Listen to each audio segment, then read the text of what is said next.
Thank you very much, Victoria. I hope everybody can hear me. I'm sorry I've got a little bit of a sore throat at the moment, so I'll do my best to get through this without coughing. Hello everyone, a very warm welcome to SHCG Conference 2021 on this glorious sunny day, and I hope the sun is shining where you are. Many of you know me, but for those of you who don't, my name is Verity Smith and I'm the outgoing chair of SHCG. I formally stepped down in July, but it's my great privilege to open conference and then hand over to the new chair, Lowry Jones, who you'll hear from in just a few moments. After what feels like a very long wait, I'm really delighted that this event is finally going ahead, and so pleased to see that many of you are able to join us during today and tomorrow. I know most of you are up and down the UK, but I extend that welcome to our international members and colleagues who are tuning in from other parts of the world. So thank you very much if you're getting up early or staying up late. An extra welcome for those of you who are attending conference for the first time this year. You're very welcome. This isn't usually the way we hold conference, but we hope that you have a good couple of days and enjoy your experience. I'm sure this will be said a lot during the next couple of days, and justifiably so, but at this point I'd really like to thank Lauren Ryle-Waite and Alison Grange for putting together a fantastic programme just before the pandemic put things on hold. This meant handing on the organisation to Victoria Miller and Emma Harper, who have been working extremely hard behind the scenes and done a stellar job to bring you conference in virtual form this week. So thank you very much to all four of you, and it's been an absolute pleasure to support you in pulling this together. It is a packed programme, as Victoria just said, and there's a lot to look forward to, and a huge thanks to all of our speakers across today and tomorrow. On a slightly personal note, I'm really excited to hear from our keynote speakers across the 2 days. So I'm very grateful to Andrea Hadley-Johnson joining us this morning, and Andy Hopper and Glenn Hughes joining us tomorrow, for letting me twist their arm and agreeing to this many months ago. I'm sure the virtual tours of both the National Justice Museum in Nottingham and the National Civil War Centre in Newark will inspire you to visit them in person if you haven't already, and I'm sure they will be delighted to welcome you. I've had the privilege of working with both of these fantastic institutions, and I'm only sorry that we're not gathered there in person this week, but we really thank them for being so accommodating with adapting to circumstances and the change to the programme. Just a quick reminder that following today's formal programme, which ends at 4:30 this afternoon BST, there'll be a quiz, Putting the Social in Social History, at 7:30 BST this evening. So you're all very welcome to join this. The more the merrier, and please feel free to join us with a drink at the same time. And just a huge thank you to the SHCG membership for your support during my time as chair. It's been a fantastic couple of years, and it's now my absolute pleasure to hand over to Lowry Jones. Thank you all very much. Great, thank you, Verity. It is lovely to actually be running this, and although it's a bit of an odd experience, kind of first experience properly chairing something for SHCG, I'm really pleased that all of you could join us. And as Verity said, thank you to the 4 conference organisers. So before we get started, I'm just going to give you a little bit of background about who Social History Curators Group are, because I think it can sometimes be helpful to remind, what your membership benefits are, but also this year we've been able to open it up to people who aren't members as well, which is really exciting. So I just want to tell you a little bit about us. So I always stumble over the acronym. SHCG is a subject specialist network, and essentially their aim is to improve the status of and provision for social history within museums. So that's advancing social history through encouraging high standards of collections management, research, interpretation, access, display, all the kind of things that you would think of as museum work. We're run by a group of a voluntary committee, so 12 trustees, which is the people who you see sort of speaking in this intro. But what does that mean in practice for you? So our aim is to provide members with a professional support network and access to a community of like-minded professionals, but also practical training, advice, inspiration, and advocacy. And there's various different ways that we do all this stuff. I would note, if you're not aware, that both individuals and organisations can be members. So we have a sliding scale of membership, so you can pick something that suits you, but also your organisation might already be a member, even if you're not. So do check that out. One benefit that I know personally, I found hugely helpful even before I was more directly involved, and that many members do find useful, is our active Gmail list. So that is an email list where people share opportunities, ask and receive advice, and generally act as a really useful way of communicating with other people in the field. We also have a number of publications. So our newsletter goes out twice a year. There'll be one fairly soon, keep an eye out for that. And we publish a journal once a year in spring. And if you're feeling particularly inspired by the talks today, we are still looking for papers for the 2022 journal. The deadline is the 10th, so do consider submitting something for that. We also have a load of resources to help you in your day-to-day work. And these range from things like information films to help with identification of certain items. The First Space site has a huge number of references and links on a massive variety of subjects. So, that's a really good go-to for anything social history. And we also have object loan boxes, which can be sent to your organisation to help with training in looking after and working with different kinds of materials. SHCG also campaigns on your behalf and advocates for social history and social history museums. So we lend our voice to issues and campaigns that might affect our members. If there's any of these that you think we should be working on that you aren't sure if we are, then please do let one of us know, because we are here to help you directly if we can.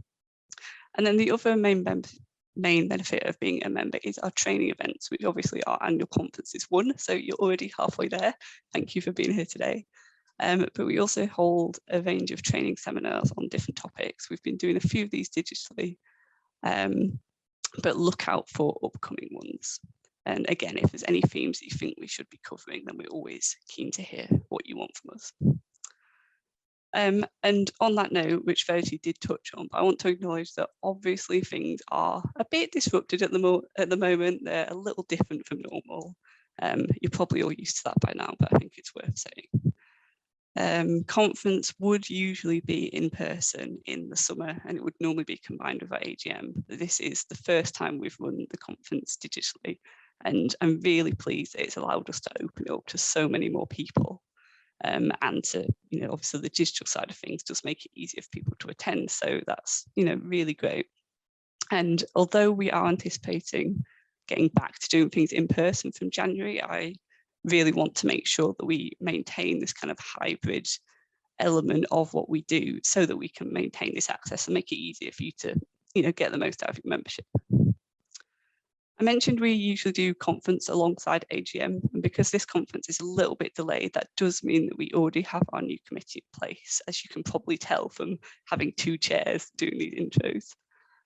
You can find details about the roles and who are filling those roles now on the webpage, which I think Liz is going to put in the chat for us just now. Feel free to contact any of us about anything to do with SHCG. We'd love to hear from you. I really hope any of you who aren't members yet will consider joining us, and that you'll all join us again for future events. But I think that is probably plenty from me. So without further ado, I'm going to pass back over to Victoria, who will introduce our first speaker. Thanks very much, Laurie and Verity. So now I'd like to introduce our first keynote speaker, Andrea Hadley-Johnson from the National Justice Museum. If you have any questions for Andrea, feel free to pop them in the chat, as she'll be taking questions afterwards. So Andrea, I'll pass over to you now. Thank you. Thank you.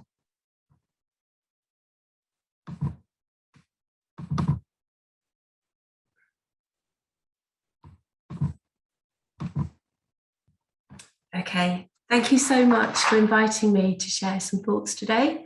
And it's a huge honour to meet you all, and a huge honour to be presenting the work of my team at the National Justice Museum and all of the brilliant people that we work with to co-produce our creative programme. So I couldn't begin this presentation really without reference to the unsteady ground that we're all traversing. Individually and collectively, we're navigating some really challenging and unpredictable times. And yeah, I feel really galvanised by hope and strength of the rising voices and new coalitions that are enabling great change in our work. This has given me courage to disrupt and challenge unequitable practice through the projects that I lead and the brilliant people that I work with. And this is always about finding creative and kind ways to progress with integrity and action together. I've approached this presentation in a slightly topsy-turvy way because everything is topsy-turvy at the moment. And I'm trying to observe as things settle into new places, and I'm trying to leave some of those behind, but also embrace the barriers as a stimulus to improvise and try new approaches in my work. So today I'd like to share a few fragments of projects as opposed to whole projects. And they are starting points and encounters, but I hope that they illustrate the way that my team and I work with collections, particularly a collection of justice and injustice at the National Justice Museum, and illustrate how we co-produce exhibitions with people who can't, won't, and don't visit the museum, as well as those that do. So I'll be sharing current projects, but I'm going to start with a nod to a couple of past projects that shaped my approach. So this is the Notice Nature Feel Joy Gallery at Derby Museums, and this project began with a blade of grass. So often it's the little things that captivate and connect people with a collection, and something seemingly insignificant can unlock really exciting connections and have an extraordinary impact on people and the project. The blade of grass that I mentioned was taped to a sequence of blades of grasses, tiny folded cards with a poem on the back, and inside each card was a provocation. And the response and the dialogue that grew from these conversations with these little cards were the foundations for this entire gallery. And I'm sharing it because without those very open, early exploratory conversations, we'd have missed some fundamental viewpoints about the way that people connect with the natural world, but also the way they connect with natural history collections. Most of the exhibitions I lead begin with a provocation or an encounter like this as a way to stimulate a shared moment. I try and seek out the things that will start a dialogue and enable voices to be heard and stories to surface, and pathways to present those in resulting projects. So if people outside the museum shape what happens inside the museum, we experience a much more diverse range of perspectives to include.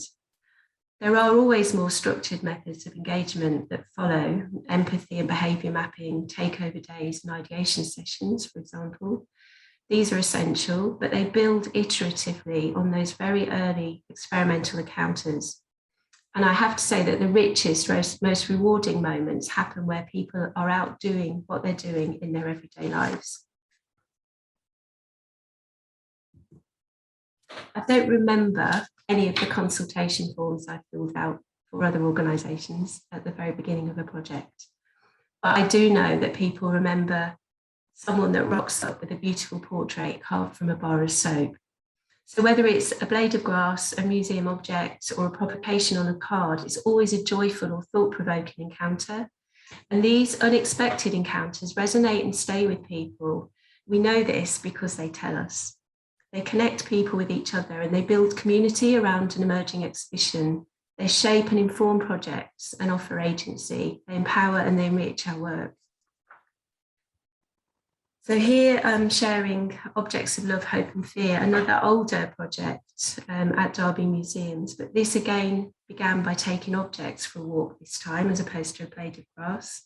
Historic objects left the museum to meet contemporary counterparts, shoes to shoe shops, combs to barber shops, and objects went into people's homes too. These conversations helped us understand where the comfort and the discomfort was in this contested collection of world objects, knowing that one person's object of love will be another's object of fear. It really challenged our assumptions and garnered so much new information for us. It taught me the value of human connection and lived experience, and how we can understand, how can we understand what people might think, feel, and know about our collections if we keep them apart. There was something vital about proceeding with openness, kindness, and embracing the vulnerability of not knowing and learning together.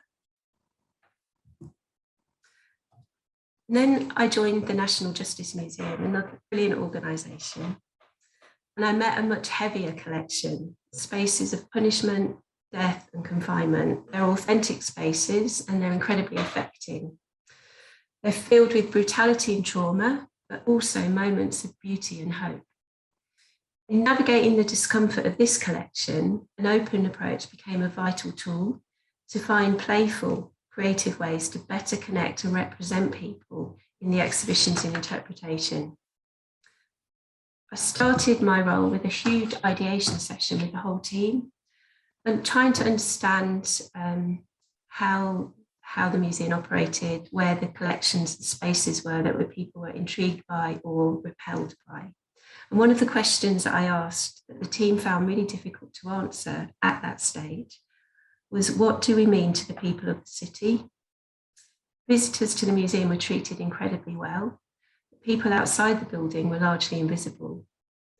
Immediately after that ideation session, we worked together to co-design a very elegant, simple case for 20 truncheons.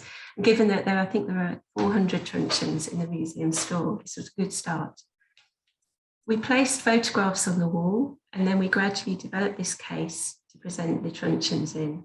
There was no interpretation at first, and very quickly a transitional dead space became activated, and people were pointing and talking and photographing the objects. And we listened and observed to what they were saying and what they were doing.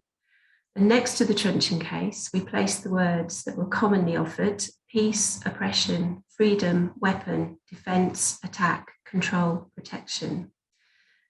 And this emphasized the importance of a less didactic approach for greater impact, and it demonstrated a new process at the start of a journey for the National Justice Museum. Every project my team leads starts with an ideation session, and we often bring in a tool to keep the process fresh. So the photograph there of the hands holding a tiny photograph came from a Polaroid camera that we'd introduced to an ideation session, and it was actually a discussion around a capital punishment project, which is a really difficult and unsettling project to be working on. But introducing a tool to diffuse some of the discomfort is a great asset. We then moved on to carve out a space for a project lab. This was an unused room that's now filled with books, beautiful bespoke furniture, and it's used regularly for people reading, charging their phone, breastfeeding, and adding contributions to 2 huge dialogue boards that feed storytelling and interpretation and displays. It's a companion to the exhibition gallery, and it enables us to have a fleet-of-foot response to news events connected to justice and injustice. We've presented labs exploring food poverty, young people in protest, Black trailblazers in law, and exhibitions by community partners and emerging curators. It's a really good space for difficult conversations around unsettling objects to begin.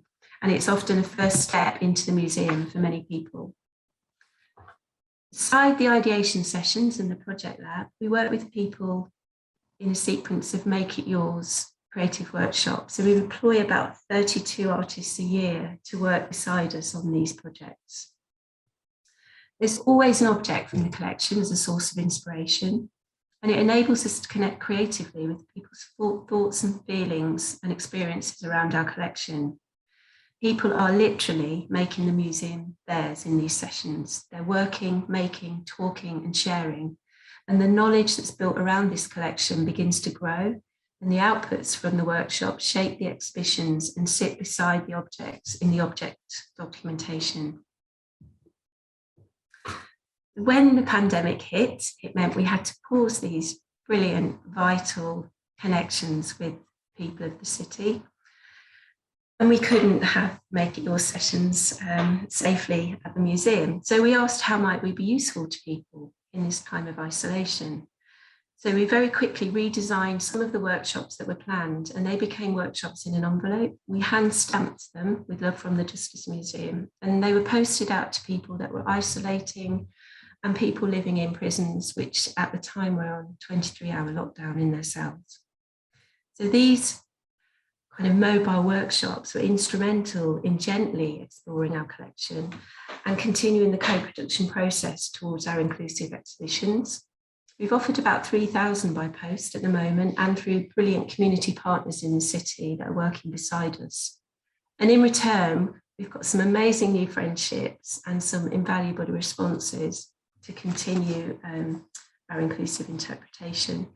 There's one comment, we've got amazing feedback from these, but one comment from a young woman that had been excluded from school, and the little character she made in an envelope workshop, she kept in her pocket and said it gave her confidence to leave the house for the very first time.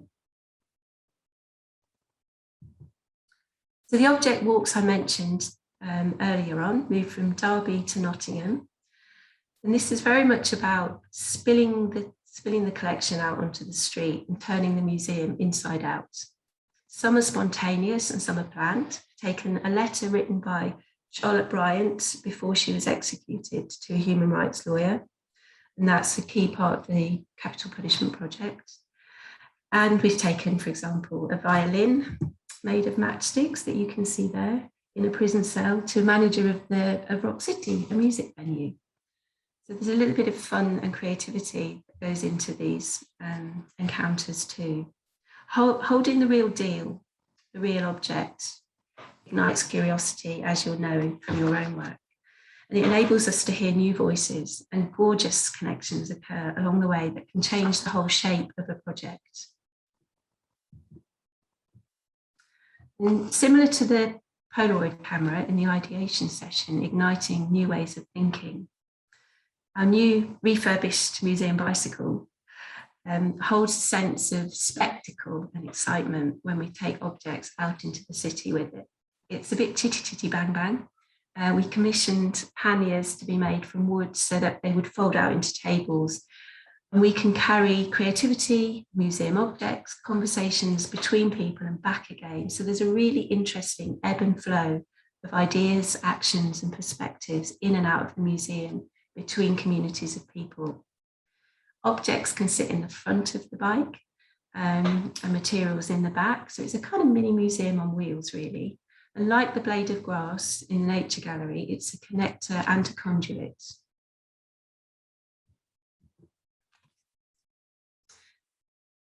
So these examples, hopefully, share exploratory starting points. They're always the what if and the how might we at the start of a project. They illustrate an open DIY style of including testing, prototyping, redefining, and they infuse people's experiences into the exhibition development process. By having the courage to deviate from the norm that was in place, we've developed a relatable and engaging creative programme underpinned by the mantra, people outside the museum shape and inform what happens inside the museum. This is a programme that makes visible the process and connects people with people through the objects and our enduring themes. It's a much better way for us to understand and share our collection. So where does all that creativity and conversation go? Makes its way into the exhibitions. And this one here, Washing, Dancing, Singing, was the first co-produced exhibition at the National Justice Museum. And we shared an archive of photographs spanning 140 years of women living in prison. When we took them out into the city, people were incredibly fascinated by the skillful activities the women were involved in. So we began to ask people to consider their freedoms and maybe the skills that they had that they could share to enhance someone else's life. And this grew into a quietly activist project strand. We worked with women at risk of homelessness and those impacted upon by custodial sentences. And they chose to stitch really disturbing statistics from a Howard League report about life in prison for women today. And these became a highlight of the exhibition. There's a photograph there of Jackie, one of the co-production volunteers, holding up the statement that she'd stitched. So really quite a moving strand to that project. There's a virtual reality tour of this exhibition that I can share the link to. It's worth having a look because it celebrates all of the work from all those brilliant people that became involved. So this collection of largely unprovenance photographs would likely have never left the museum store. And this enabled us to have conversations with people about inequality, oppression, hope, and empathy. We saw women who'd never visited the museum come back time and time again. When they left, we were left with new objects for the collection. We accessioned that piece that Jackie had stitched and new stories to build into the documentation. The next exhibition, Constraint Restraint, grew from responses to the question, which objects set your heart racing? We had no idea which would be the favourite objects in the museum, and it happened to be the torturous contraptions and constraints, interestingly. So these are the objects that would be classed as historic tools of justice, but were tools of violence and tools of oppression. When the objects have been selected for display, we asked, what constraints would you like to be free from in your life today? And like the objects, the responses portrayed discomfort, frustration, and also humour and surprise. Everything from really deeply personal stories of anxiety and depression through to humorous quips like my bra because it's too tight. So there was this really interesting entwined humour and trauma. Over 1,000 responses came through to that question, and they really challenged our assumptions about constraints and our collection and the idea of it being triggering, and to who and to why. Simon Brown is going to share the virtual tour of this exhibition this afternoon, but I really wanted to name check 4 of the creative practitioners that worked beside us on this. Nisa Khan created a durational performance inspired by hard labour, and she worked for 3 days without comfort breaks, food or water, and in silence in one of the prison cells. Liz Atkin drew huge anxiety drawings responding to the textures on 3 prison doors in the exhibition. And Feng Ru Li created, as you can see on the slide there, these beautiful, intriguing, edible sugar icing and edible gold leaf objects with people in a Make It Your session. And they were inspired by the collection that you can see on the centre slide, which were all swallowed objects. So these are all things that people in prison have swallowed. So it's a really disturbing and very upsetting part of the collection that we were able to approach and access in new ways through that exhibition.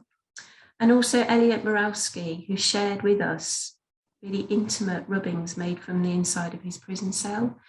And they acted as a love story to his partner on the outside. So you'll get to see those in the exhibition this afternoon. 2 weeks after opening this project that took about 18 months to develop and deliver, the museum went into lockdown. So we were devastated to lose that connection with people. And we actually had no idea how incredibly relevant that theme of constraint would have become when we began the project. So we worked really hard to keep the dialogue open, and we called out for letters that might articulate people's personal constraints during a mass societal constraint. So Letters of Constraint is nestled within the virtual tour of Constraint Restraint. So it's a slice of social history from the very beginning of lockdown, and it will sit with our archive letters in the museum collection, but they'll not be completely hidden. They're in the tour, and we're working on a podcast. We've worked with Dr. Martin Glynn, our writer in residence, on a sequence of monologues, and there'll be a publication issued in November to share too. So this barrier became an opportunity to improvise and include people in a way that we perhaps wouldn't have had we not had to close the doors. The current project we're working on is with another part of the collection, Unsettling Objects, that have been crafted by people living in prison historically. And we're sharing these objects with people that are living in prison today. So like Objects of Love, Hope and Fear, objects are going out to meet their contemporary counterparts. In the centre, you'll see a soap carving. It's a portrait that was carved in the 1970s. That's all we know about it. And that has been the centre of the current exhibition, Power, Freedom to Create, Too Many Projects. And we've been taking this out to people again. It's become a workshop in an envelope, and the slide you see there with 8 little soaps were all carved from men living in Loudon Prison. We're offering this collection generously to people to respond to in many different ways. exploring the ingenious makes and the benefits of creativity in spaces of trauma. And with our pledge to co-produce with people who can't, won't and don't visit, we're visiting people that are living in prison today to learn about and better understand what they make and why they make it of their own volition in their cells outside of facilitated workshops. So this is a really interesting piece of research that's winding its way into this project. And we hope to encourage empathy and a more nuanced understanding of the criminal justice system and people's lives in prison today.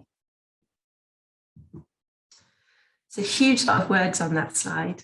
I'm going to leave it up there for a little while as I end. So my team are committed now more than ever to ensure our spaces, exhibitions, research and encounters with people are outside and inside the museum. An ebb and flow of visible process to encourage and include people. None of the exhibitions should be a passive encounter. So we're using the collection creatively to be relevant to people's lives today in a very active way. My provocation to you today is to find the little things, the important connectors, the things that give meaning and integrity to a project and people's early involvement in it.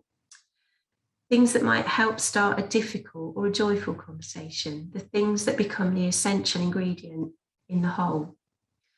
We're living through a moment of agitation and flux, and there is no better time than to remove the barriers that we all have encountered, to dismantle and rebuild it as we go, to disrupt the status quo. There's no better time to use time better to include and represent people compassionately in our work, in order to amplify the ignored histories and the less heard experiences, to rebalance the collections we have the privilege to access readily, to share them with care and openness, to enable change, strengthen community and connectivity, build trust and new coalitions. Thank you very much. Thank you, Andrea. I see in the chat there's a few questions coming through, so I'll pass over to Laurie and she can put the questions to you now. Thank you. Great, thank you for that, Andrea. That was really interesting. We'll start with the ones that we had earlier on. Emma Harper was asking, how do you create links with artists for these projects? Do you approach them or the other way around? It's a mix of both, actually. So sometimes we will call out as an opportunity. So we're working on an exhibition at the moment around young people and protest with 2 call outs for artists to work beside us, and sometimes it's an artist that's been working with us on the Make It Yours programme. That's a paid workshop that then evolves into a commission for a larger piece of work, like Feng Ru Li, for example. So these little strands and connections that occur get teased out and iteratively evolve into something much. And actually working so openly, we encounter people along the way and people come to us that we perhaps wouldn't reach through the website as a call out. Right. Sorry, my neighbour's doing drilling, so I'll have to mute myself between. Hopefully you can't hear that. Okay, so the next question we had was from Penil Richards. I'm not exactly sure which project specifically she's referencing with this, but she's asking, what was your funding and staff allocation for the project? So I guess, could you talk a bit about funding and staff in general, perhaps? Sorry, I've just somehow put the whole presentation back on the screen and I can't get it off. Bear with me a second. I'd like to see you. No, don't know how to do that. We can't see it, so. Okay, all right, I'll focus on just you, Larry. So each project has been funded a little bit differently, I guess. So the Ingenuity project is a 3-year project, but the one where we're going into prisons with the Esme Fairbairn Collections Fund, Museum Association Collections Fund. So that 3-year project enabled me to recruit 2 new part-time members of staff to increase capacity to deliver that project. So the Ingenuity project has been funded that way. I and Simon, who works 2.5 days a week within my team, are funded by the Arts Council, the National Portfolio organisation fund. So we're coming to the end of our 3 years, and we've applied for an extra year, an extension year, to counterbalance the time we lost during lockdown, although we were working full pelt during lockdown, getting these workshops out to people. So the creative programme, the artistic programme, is funded in those 2 ways.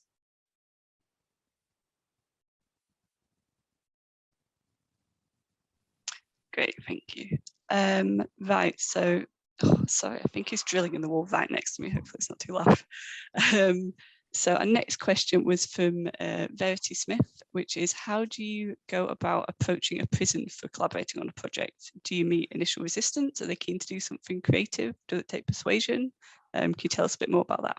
Oh, this has been an enormous, steep learning curve. And actually we couldn't have started the project at a more challenging time, because although lockdown has been really challenging for everyone, for prisons, as soon as COVID happened, they went into a lockdown of lockdowns. You know, people were in their cells for 23 hours a day. So it's really difficult circumstances. How do we...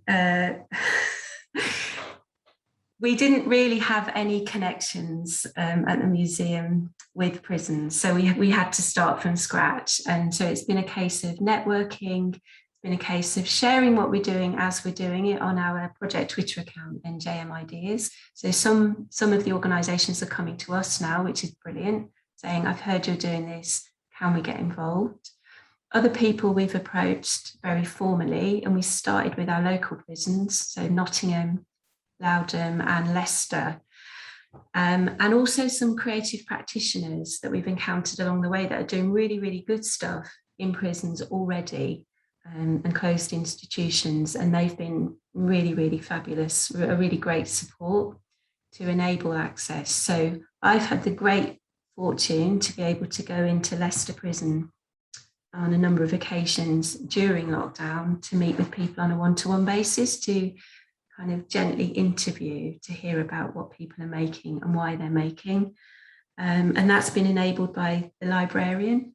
So there are people in most of the organisations that are really passionate about rehabilitation and the importance of creative activity. So it's finding those people, needle in a haystack, and connecting with them to develop and nurture that relationship. Fantastic. Right, so I think we've got plenty of time, so I'll skip around a little bit with a few of the questions. The next one from Kay Jones is, were there any objects you felt you couldn't display? There's a project, actually, I'm not going to get all the historical details right, when I started at the museum, that my colleague Bev Baker was working on, and there's a bath in the collection that was used by someone to murder somebody else. So it's a really, someone was drowned in the bath, and that bath sits in our collection. And I suppose the ethical conversations around that were really interesting, about talking about the victim, and celebrating the life of the woman as opposed to the perpetrator of. So there are some objects that are really, really difficult for us and people to encounter. And the noose that we have in the collection, that's part of the Capital Punishment Project, is one of those. It doesn't mean we shouldn't, and I often say we should explore, not ignore. Obviously, there's really thorough ethical considerations around some of our objects. So I'd say the noose, the noose is one, and I encountered the noose in the object store early on, working for the National Justice Museum, and my initial reaction was, wow, look at that beautiful piece of rope, because it's so beautifully twisted. It's a gorgeous thing. And then I clicked into what it actually was, and I was repulsed. I felt physically sick. So I kind of carry that feeling with me. I know that, so we have to be very careful, very, very careful. And also the current project, the current exhibition in the gallery, Power, Freedom to Create, we worked with the Kersler Trust to borrow artworks that have been crafted by people living in prison and detention centres. And we learnt an awful lot from them as new partners in presenting work in that way too, and what we can and what we can't say in order to protect victims, but also to protect the artists. Huge learning curve. I think that leads on really nicely to a question we've had from Fiona Poole, which is, were there any challenging responses from the public about you giving prisoners a voice, or was it well received? Great, they're all really great questions, thank you. So many things to say about each of these projects. I think it could be a whole presentation on each one. Watching, dancing, singing, what was really lovely about that and really affirming was the comments in the visitor book after the exhibition, where people were saying they felt their opinion of women in prison had completely changed. They had felt connected to the human beings, and often, as we know, people are dehumanized in these situations. So generally, really, really lovely, empathetic, greater understanding, other than what we see in the media, which is a very binary approach to sharing, so generally very good. Some really interesting. See, some people are delighted to see people locked up, and all the different opinions. It's about hearing the multiple perspectives that come through within these exhibitions and conversations. Everyone will have a very different opinion on a scale of agree with or not agree with prison, and we have to consider all of that, and we're talking to all of those people. Really, the great thing about the object walks was we took a little toy truck that had been crafted in a prison workshop and was being sold in the prison through their shop. Again, I think it was from the 1970s, and that object went around the museum with the visitor experience team. And the responses to that were really incredible, all the way from kind of, I had no idea these kind of workshops still happen. This is brilliant. This is really great. I'm going to go off and research about rehabilitation. I want to buy products from a prison shop to support, through to someone that said, take it away from me, it might have blood on it, or I might get infected by what that person had that made them commit a crime. So really extremely diverse range of opinions, but on the whole, people are incredibly interested, incredibly empathetic, and want to know more because they're seeing more, because we don't get to see. I had never seen artwork crafted in prison until I joined the National Justice Museum. So learning together, sharing with empathy. That's really interesting. Right, the next question is from Alex Marriage. Can you speak more about your project lab? What is the format of the dialogue boards? Is this where you start gathering responses for your next exhibition or your current displays? What was the process of starting those, and what kind of take-up did you get? Okay. So it's quite a lot in there. Right. I can share the rationale actually after through you, Larry, to share out of where we began. But the project began as part, when I worked for Derby Museums, as part of a co-produced practice, learning from very brilliant Hannah Fox at Derby Museum, and the way that we had begun all those years ago with the Nature Gallery to co-produce and to use a human-centered design methodology to underpin our work.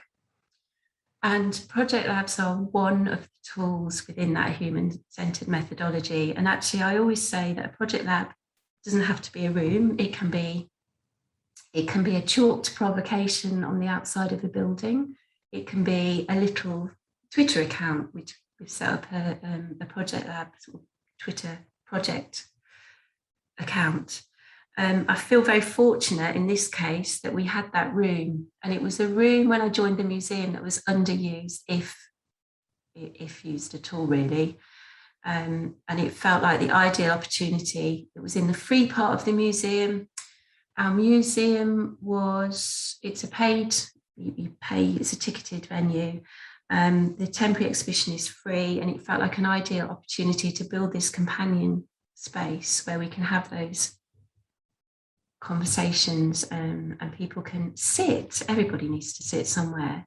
And the books were about building a representative range of books to demonstrate that we are here for people, we are with people, we're welcoming people from all backgrounds into our spaces. So there were lots of reasons to develop that space. I realised the photographs I put on the slide didn't actually show the dialogue wall, and it's too late for me to change it. But we developed that with a young architect practice called From Works, based in Sheffield. And it grew from the truncheon case that I mentioned. So it was all about the material quality being beautiful, considered details, tiny brass dowels, very special place. We wanted it to be calm. We wanted it to be open, less didactic than the interpretation that was existing in the museum. The dialogue wall is 2 huge boards with lots of dowels on, and it means that we don't have to spend money on the changeover. So we don't have to spend a lot of money and bring in technicians. We're a really small team. We don't have in-house technicians. So all we need to do is got an A5 piece of card. We punch a hole into it. We put a provocation on it. We hang it on the dowel, and then people just keep filling in their responses. So it's a very quick way to change a dialogue and encourage people's input into the process. It can change quickly, it can change in a day if something really important happens that's connected to what we're doing in the museum. But generally we program it for a month to 2 months. Does that answer the question? I believe so. I'm sure Alex can put in the chat if they have any further follow-up questions. Okay, they said thank you, so I think that did answer the question. Right, we've got one nice, quick, simple one, and then one possibly slightly more complex one to end on. So another one from Emma was: has the matchstick violin been played at all? It doesn't make a sound, but we have tried. We're working with a composer and musician with that particular object at the moment on commission, and he's going to, Matt Hill, just the very start of this commission, he's going to take that object into 2 prisons and then work with people within the community in the city to develop a song based on lyrics that are written in the prison. So yeah, that one doesn't, but we did try. Always what I wonder about all the objects. We did actually for the objects of Love, Hope and Fear gallery. Before the objects had been installed for decades, and there was a whole collection of instruments. So we enabled those to be played in the gallery and recorded before they went into the cases. So there's a beautiful soundscape in that gallery of all the objects played. Great. And then a possibly slightly more complicated one to end with from Dr. Wendell Kasibe, apologies for my pronunciation. How do we use these objects as conduits through which we can add value to the ongoing debate around decolonisation and social justice? What is the relationship between these objects and the people who produce them and those who are no more, I think, no longer with us? Okay, great question. We're working with some researchers as well as people gathering lived experience. So there's a balance of really rigorous research around the objects. That particular collection that we're working on with the Ingenuity project is sketchily provenanced, if at all. And that's the reason why we are amplifying and shining a light on those objects, because just because the person crafted that thing in a prison cell doesn't mean it's any less important than some of the other objects that make their way into our collection. Within any of the exhibitions that are focusing on perhaps people with experience of the criminal justice system, lived experience, we're being very careful to underpin those exhibitions and amplify the disparity and the disproportionate amount of people of colour that are in the criminal justice system. We're working with poet Panya Banyoko at the moment, and researcher on a research around the fabric of the building and the materiality of the building. And through the Ingenuity project, we're also working with an American photographer, Richard Ross, on juvenile injustice, and again, looking at the disproportionate amount of young people of colour that come into contact with the criminal justice system. So this kind of intersectional approach of an object being explored rigorously, the research, the lived experience, and bringing that together. Absolutely within the Ingenuity project, part of taking those objects or photographs of the objects, because that's a whole other challenge about taking the objects into the prisons.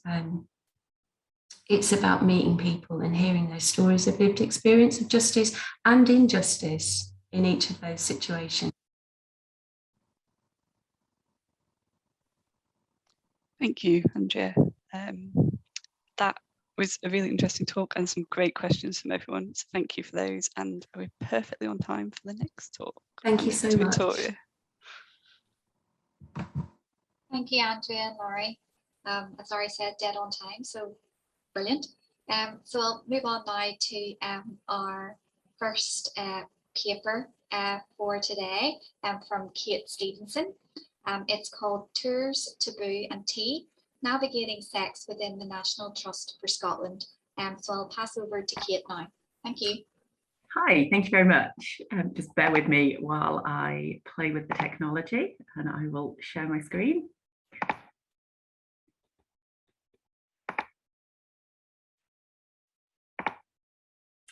Right, so hello, I'm Kate. I am the Visitor Services Manager for Experience across the Edinburgh cluster of properties within the National Trust for Scotland. And I'm going to talk a little bit about Gladstone's Land and the context around what we've been doing, and then do a dive into the practical aspects of a brand new tour that we've launched.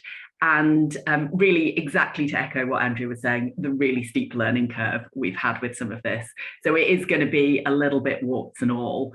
And just before I dive in, as I'm sure you have guessed from the title, there are some explicit themes in this. There are a couple of slightly saucy pictures, and I will be using some language in its historical context. So I work across 3 properties, but the main one I'm based at is Gladstone's Land, and this is right in central Edinburgh, and it is a traditional 500-year-old Edinburgh tenement.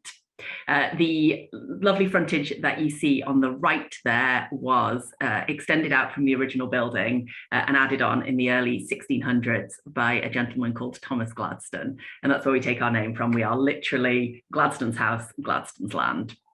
And he actually bought the property as a buy-to-let scheme. So he wanted the most fashionable tenants that he could round up.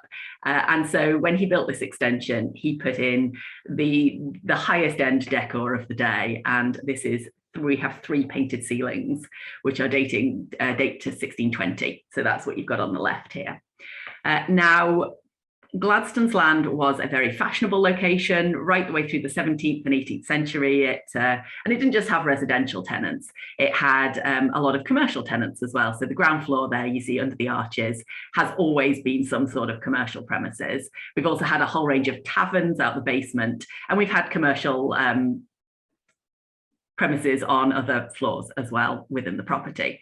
And so this real social and commercial hub, and very, very high end, until Edinburgh's new town is built at the end of the 18th century. And then everyone who is anyone, all these former residents of Gladstone's Land, move over to the new town, to the spacious, green houses over there. And that leads to a period of decline in the old town, and Gladstone's Land is no exception. And it goes from being very, very fashionable to being very run down throughout the 19th century.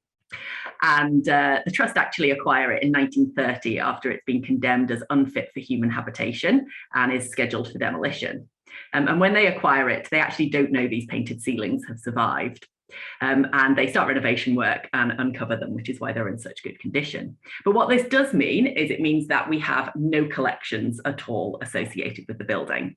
So we've got these lovely ceilings, we've got wall paint from the same date, but beyond that, it really is just the building itself, which gives us a huge amount of freedom to play about with the way we present it.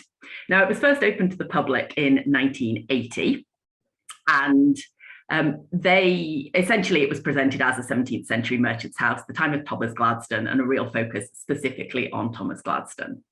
Now, we have just been through a huge renovation, and we closed last February. We were supposed to open in July 2020. Obviously, that did not happen, and we opened in May this year. So as part of that, we changed over the ground floor, which had been a retail space, into a brand new cafe and ice cream parlour, and you can see a photo of that up in the top right. And we have holiday flats in the building, and we redid those at the same time.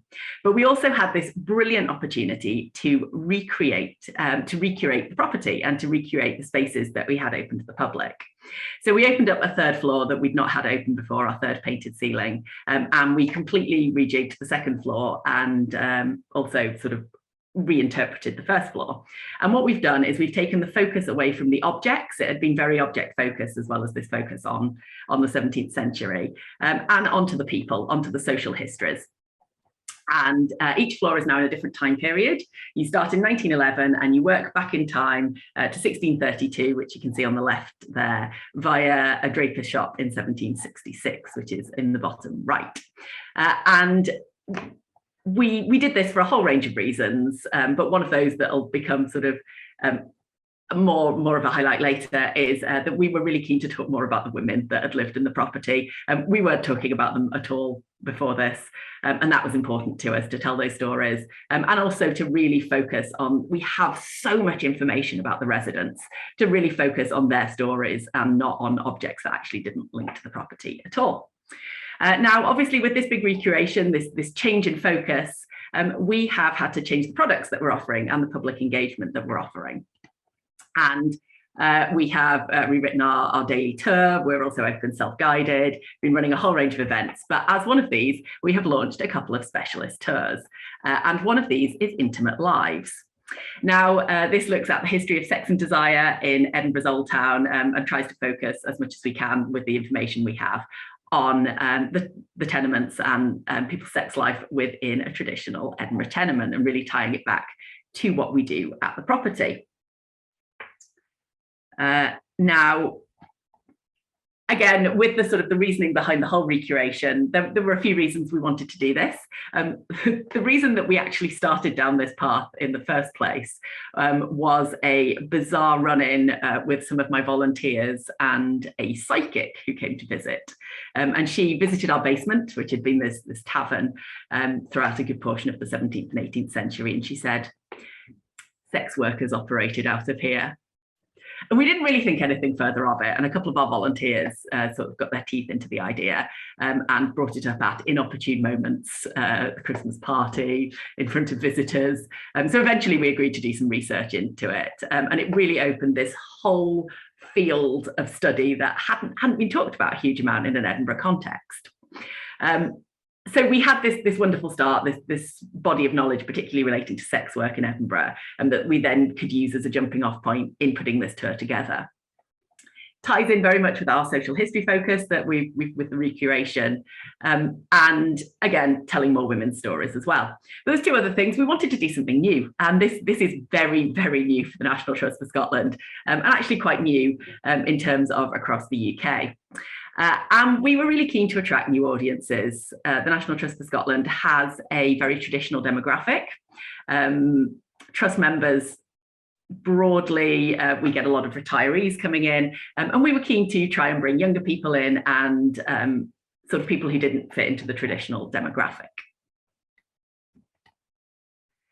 Now, we obviously hit some challenges, and the one I'm going to talk probably most about here is some of the research challenges we hit when putting this together. Now, with a tour like this and with the research behind it, There are no great sources out there that are like, let me tell you about our sex lives in the 17th century. We have had to draw from a huge range of resources. So looking at diaries, at marriage guides, at court records, at porn novels, and really pulling those all together to give us an idea of attitudes to sex and what people are doing with whom, where, in what way. The other thing that relates to that is obviously a lot of sources haven't survived. And that is particularly true about objects. So on your left here is rather more modern. It's an early 19th century animal gut condom. But you get issues with lack of survival of things like this as well. When we drilled down, there were even fewer Scottish sources. And to drill down even further, we really struggled with sources in some areas. Sources, testament from sex workers and women in sort of contrast to sort of male diarists as well. And that's just because illiteracy was higher in certain sections of the population. Add to that the fact that studying sex was considered to be a little bit distasteful until well into the 1960s. I think the other thing we found that we had some problems with was looking at historical situations and placing our own modern values on them. And we had to be careful to not assume somebody's relationship in the past without actually knowing that they were romantically or physically involved. So not putting our own sort of societal values on the past, but acknowledging that relationships existed and talking about those problems around them. Another research problem we hit was this idea of looking back on the past and saying things aren't as bad as they are now. And this crops up particularly in the discussion of sex work. And this attitude of it wasn't like this in my day. And to give you a prime example in Edinburgh, this rather stern-looking chap on the right is called William Creech. Now, he wrote a comparative study of Edinburgh in 1763 and 1783, and he compared it in all sorts of ways. But one of the things he did do was compare the numbers of sex workers. And this is what he has to say between the two. So in 1763, he noted that there were about 6 or 7 brothels or houses of bad fame in Edinburgh, and only very few only of the lowest and the most ignorant order of females skulked about at night. By 1783, apparently the number of brothels and houses of civil accommodation are increased to some hundreds, and the women of the town are more than in an equal proportion. Every quarter of the city and suburbs are infested with multitudes of females abandoned to vice. Now, we know that this is absolute tosh. It's nonsense. There is the population of sex workers in Edinburgh did not spike in this 20-year period. So it's looking at these accounts and being able to pull enough information from other sources to know that this is incorrect, to not take this at face value. Another issue we hit with researching this was the extensive use of euphemisms. And this meant that sometimes finding the right search term, looking for the right thing was quite tricky. So I've got a couple of examples here. Ranger's Impartial List of the Ladies of Pleasure in Edinburgh was a 1775 publication, which was a list, a directory to sex workers in Edinburgh. And it is full of euphemisms. Here are a couple. She heaves her little Cupid's kettle drums with great agility, and she still likes to mumble a piece of gristle. In a similar vein, you have a look at the dictionary of the Scots language, and there are so many euphemisms for the penis. And here is just a small selection. So starting with tars in the 15th century and going through some great words, including pizzle and pintle, to stroop in 1940. And of course, there's plenty of modern ones as well, but that is just a small selection. Now, another issue we hit, moving away from the research, was language and using the right language, but also making people aware of the language that we were using. So in talking about some of the things that we talk about on this tour, we have to present historical attitudes and beliefs in a historical context and make it clear that that's a historical context and not a modern one. So for instance, talking about the persecution of the LGBT plus community in the 18th century, we obviously have to talk about the legality around that and the crime of sodomy. So it is presenting that in its historical context. We also did our best to use as an inclusive and as appropriate language as possible. So to the right here, you've got a 1940s image, American poster, which is condemning prostitution. And this is exactly the reason, are things like this, that the sex work community prefer to be known as sex workers, along with a whole range of sort of other views on that. And so we're trying to make, when we talk about communities, we are using language that they themselves would want us to use. And we liaised with people to try and get that language right. And then the other thing is making it clear that people know what they're coming to. I say the C word in about the first 5 minutes of this tour twice. And that is because I'm quoting from a 17th century source, and it was a much more commonly used word in the 17th century, much more descriptive. And I don't want people to come on the tour and to not be aware that that is what we're doing. So we have put a 16+ rating on it. And at times of booking, both online and in person, we've trained the staff, and we've also put a content warning on the website. So people are aware of what they're coming to, and some of the, obviously the explicit themes, but also the explicit language that we're using. I also do a little warning at the start of the tour, just to ensure that nobody has booked in error and I'm not quite sure that they know sort of what they're getting themselves into.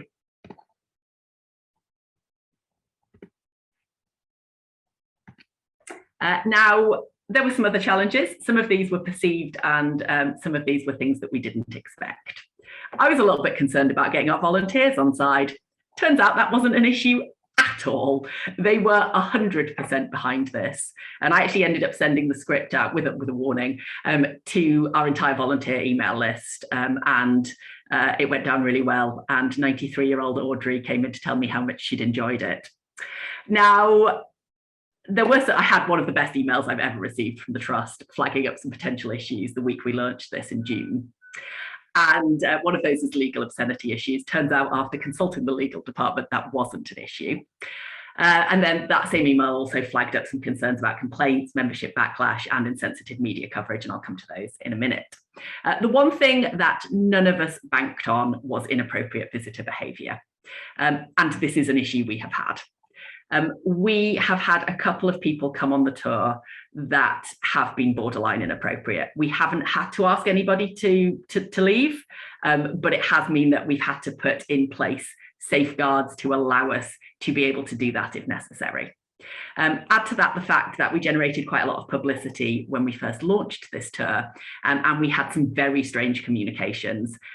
I have a personal academic website, and a number of people found my personal email through that and sent, again, borderline inappropriate emails to me personally. And we received some anonymous mail to Gladstone's Land as well. And in case you're wondering what this is on the left, that is one of those, in which somebody told us intimate details of their life.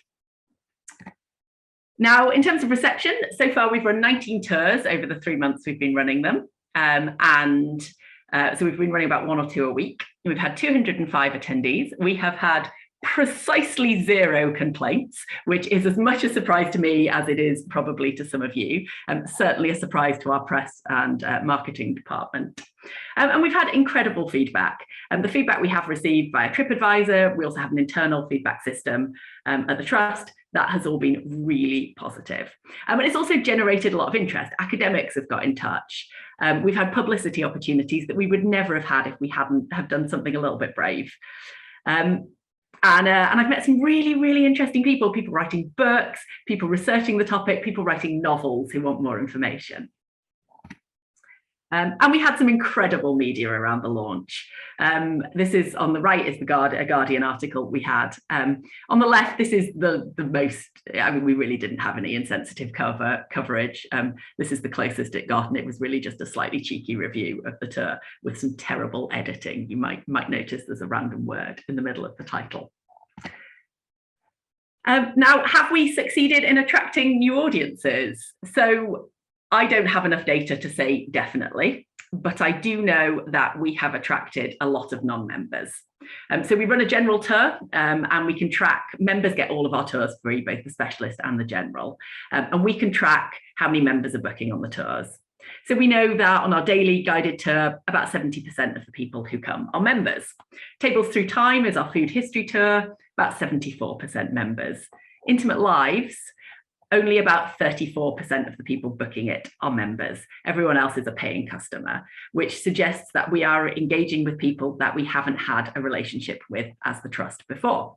Now, I obviously need a lot more demographic data, age, gender, but certainly anecdotally from running these tours, I can tell you it's a much younger demographic than we normally get in the trust. And I really want to know people's motivations for joining it. So we've got some interns starting next week, and that is going to be one of their jobs, is to actually collect some of that data for us. Now, what next? Well, more data. That's the first thing. I want to be able to talk more about the impact that this has had. One of the huge parts of the tour is opening up the tour to feedback at the beginning and saying to people who come on it, please give us your feedback, please give us your sources, please help us to expand this and make this as good and as inclusive and as appropriate as possible. And I want to keep doing that. And I think that's an incredibly important part to this, is to giving the community the opportunity to respond to it. We're going to link up with our walking tour app. We have a little walking tour app that's GPS triggered around Edinburgh, and there will be things going in there that relate to Ranger's impartial list of the ladies of pleasure, and the locations that draws on for sex workers and the bawdy houses that they're working from. We're going to run a lecture series next year that expands out and looks at some of the topics that we don't talk about in the tour. I really want to talk about the history of periods, the history of sex education, history of kink, which are all things we don't cover in the tour. So we're hoping to be able to both live stream that and run it in person next year. And of course, I mean, this has been great in terms of doing something different, something a little bit brave, which is one of our trust values, and getting people into the property that wouldn't have normally come in. But also, we have to have an eye to commerce with things. And we've actually found that we've been able to tie in retail products to the tour. And I'd like to keep expanding this. So on your right here is a copy of Ranger's impartial list of the ladies of pleasure in its original binding that we've had reprinted for us. And we've had them a couple of months and we've sold more than 40 copies. So there's clearly an appetite for that sort of thing. So I'm going to tie up there. I am a minute over, I'm really sorry. And I will pop in for the Q&A later, and feel free to ask me questions then. Thanks very much, Kate. Yes, if you have any questions, please do pop them in the chat, and then we've got a Q&A coming up prior to lunchtime, so we can get those questions answered for you then. So next up, we've got Rebecca Morris-Buck and Rosie Goodwin with their paper, The Lure of the Witch, Sharing Heritage with Sensitivity and Historical Accuracy. Thanks. Thank you. Hello, I'm Rosie. I'm going to start with a little bit of an introduction, and then we'll hear from Rebecca, and I'm going to give a bit of background about how Rebecca and I ended up in touch. Hi, Rebecca, nice to see you. For those of you who don't know, I'm from Rydell Folk Museum, and it's an open-air rural life museum in the North York Moors. It was founded in the 1960s to tell the stories of the area through its buildings and collection, and we've currently got more than 20 heritage buildings. And it's within one of these buildings that we find the stories that have really inspired this project. So one of them, Stang End, is a 17th century longhouse, originally from a nearby village of Danby in the Moors, which contains what we have always called a witch post. Sometimes it gets called a heck post or a hex post as well. And we also have two others in the collection. This is really where my interest in the theme began. There are approximately 20 of these posts known to exist, of which one is from Lancashire, but all the others are from the area in and around the North York Moors, including Whitby as well. They are upright posts, they're wooden, they're positioned near fireplaces, they're carved with a psalter and the letter X. They're generally interpreted as an apotropaic marking, and you can see a picture of one of it there in Stang End. However, as well as having the letter X, they are also all unique. And they've generally been interpreted as having the purpose of warding off evil, specifically by preventing it from entering down the chimney. which is where the title, the name, witch posts have come from. They are made of oak. They contain objects, a range of objects secreted within the dowels, so sheep's wool, blue calico. The one in Stang End has got some finely snipped horsehair in it. And they're also believed to have had silver sixpence pieces, which would apparently have been taken out and put into cream when it wouldn't churn into butter. So collectively, they're sort of interpreted as what we would, I suppose, label as superstitious objects, although I know that some people have objections to the term superstition. They fit with our collection with objects like the Rowan crosses and hagstones, and also with 3 witch tokens from a later period.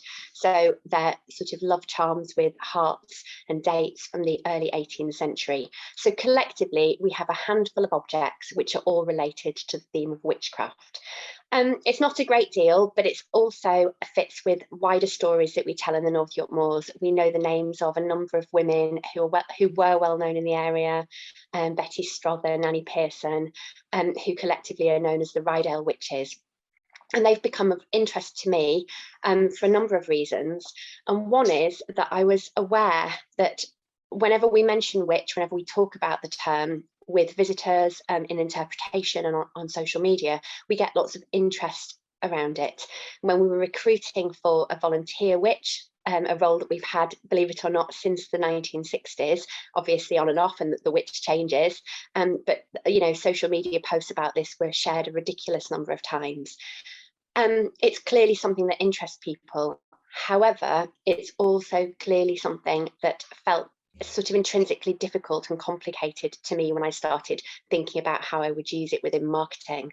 And I got in touch with GEM, the Group for Education in Museums, and applied for bursary to help me to find out more about why it was so difficult and about how other heritage organisations were also telling similar stories, because obviously lots of collections contain, you know, 1 or 2 or more items related to this theme of witchcraft or the witch. I got in touch with professors at York University and at Edinburgh University and began to dig down into why it seemed such a difficult heritage. I wanted to very quickly share a few of the reasons before I pass on to Rebecca, but I came to some conclusions from the research and the talking I did with the various professors, and I came to the conclusion that part of the problem is that witch means lots of different things to different people. That all of us think we know what a witch is. We have this schema in our heads. It evokes things for us. But that is not always accurate. And actually, in some of the museums I was visiting, I was encountering stories that I knew to be historically incorrect because I'd done some research, but which were being repeated to me. So there's some kind of inherent problems, I think, within the history as a whole. Obviously, it's a heritage that families, children get very excited about. Sometimes we feel like we're going against the grain. We're doing things very differently in museums from how visitor attractions are doing them. And obviously, we can run the risk of offending different community groups within the community, such as the Wicca community, Christian communities, who may have different interpretations. However, the main kind of conclusion I came to was that it's a difficult heritage because it is a genuinely difficult heritage, and that there's a lot to kind of get our heads around. One is to do with the fact that in medieval time, magical thinking was viewed as real. People did believe in magic in the same way that they believed in God. Ronald Hutton talks about service magicians, so cunning folk who made a living through their magic. Ritualistic curses, incantations were real. Some people possibly did want to harm others, which introduces the concept of criminal intent. However, the crux of it for me is that historians are really clear that so-called witches, the accused, were not really using maleficent magic to do harm magically. Essentially, they weren't guilty of the crimes they were accused of. And it may seem like a really obvious thing to say, but it does need saying, because there were approximately 500 executions of those accused in England. And therefore, as soon as we talk about the witch and talk about the category of witchcraft, we're automatically dealing with a history of persecution, a climate of scapegoating. And so one thing that I did at the very start of the project was I labelled it in my head as difficult or sensitive history, histories of oppression and violence and trauma, as Julia Rose defines it in Difficult Histories at Museums and Historic Sites. And it really focused my thinking on how we could change the way that we tell these stories and be really focused. The next step was that I got in touch with a range of heritage organisations with related collections to find out how they were doing things. And that led me to Rebecca at Creswell Crags, who's now going to tell you why. Thank you, Rosie. I'm going to give everybody a bit of an oversight of how this has affected us at Creswell Crags. And so for those of you that don't know, Creswell Crags is on the Nottinghamshire-Derbyshire border, and we are a prehistoric site. So we are a site with caves in the limestone gorge, and we are well known for our history of Neanderthal occupation going right back to 50,000 years ago, and caves that sheltered Ice Age hunters. So we've got 13,000-year-old rock art on our walls. We're a site of archaeology. We're a site of natural history. We've got an extensive paleontology collection, so we can show you mammoth bones and hyena bones and woolly rhinos and all of that kind of thing. Things changed quite dramatically in 2018. So on a tour of one of our caves, some of our visitors spotted some symbols in what we assumed was just Victorian graffiti. And they said those symbols were witch marks. No one at Creswell Crags at that time had ever heard of witch marks. Most of our team are prehistoric archaeologists and paleontologists. That's where their specialism is. So some research was done into these marks, and it turns out they are the correct symbols to be apotropaic marks, traditionally thought to keep away evil spirits. And you can see a picture of some of them there. One of the most common ones we've got is what you can see in that picture there, which is the double V. It's not actually W, and it represents the Virgin Mary. So most of our marks are what you would actually call Christian marks to keep away evil spirits. We've got nearly 1,000 of these marks, which makes us the place in the UK that's got more of these apotropaic marks than anywhere else, which is quite odd. We don't actually know why we've got a cave full of witch marks. They're usually carved into portals in some way. So you'll find them above church doors, you'll find them near chimneys, and they're usually considered to be trying to keep evil spirits from going in or out of something. We don't know whether the intention is that they were to keep evil spirits in the cave. Maybe they thought they were coming out, or whether it was that they were using the cave as a place of protection and they wanted to stop the evil spirits from getting into the cave. We don't actually know. Most of the marks are later medieval through to possibly the 18th century as well. So there's quite a long period of these marks being carved into this cave. We released this news in 2019 to international press coverage, including wonderful headlines like Gateway to Hell discovered in Nottinghamshire, and it was spooky marks discovered in creepy English cave was one of the New York headlines. There was a huge amount of interest in these marks, and particularly on the fact that they're called witch marks. As Rosie's introduced, the word witch instantly conjures up ideas in people's minds about what this is all about. One of the very first public interactions we got after this was that somebody phoned us up and said that she was very concerned there was the spirit of a witch trapped in the cave, and that we should perform an exorcism to make sure that she was free. And whilst respecting somebody's spiritual beliefs, we know that actually witch marks are not necessarily anything to do with witches. Witch marks, it's a folk name that's come down because they are linked to magic and superstition, but they're not directly associated with witches and witchcraft. So the fact that we had this huge amount of publicity around the connections between witchcraft and Creswell Crags was suddenly a big challenge for us. So I just want to talk a little bit about sort of that challenge and how we've dealt with it. So part of the problem is that the witch marks are actually towards the back of one of our largest caves, and they're quite difficult to access. We have to intentionally tell this story. We have to interpret this story. People aren't just going to casually come along, be able to read an interpretation panel, then go about their day. If we want people to access this heritage, we've actually got to take them to see it and tell them about it and share the story. So that in itself is quite a challenge. And, you know, our storytelling at Creswell Crags was about archaeology and geology and the Ice Age. It wasn't about this kind of social history at all. Social history didn't really feature in much of our interpretation in any way, shape or form. And all of a sudden we've got this really quite difficult history to tell to people with huge amounts of interest and new audiences coming all the time that'd seen it in the newspapers and wanted to come and see this infamous gateway to hell and to sort of soak up the superstitious vibes. But we pride ourselves on authenticity. We didn't want to go down the line, you know, Cheddar Gorge has got Wookey Hole. We could have gone there. We've got the Ice Age history. We could have gone there and had lots of sort of witches running around and cackling. But that doesn't match the authenticity of what we wanted to do. We are a small and independent heritage site. There is always the lure of audiences and income, and we have to be commercial. We are a charity. But we wanted to find ways to tell this story that wasn't going to interact with that delicate history in a way that wasn't authentic. So what we realized is this actually opened up a path into social history for us, and into folklore and into a whole different period of Creswell Crags. So instead of leaning too much into the popularity of witches, we use people's interest to open up that story and to essentially create a portal of our own into a different part of Creswell Crags. We said no to a lot of paranormal investigations that were proposed. We said no to quite a few sort of witch hunting type documentaries. There are some out there.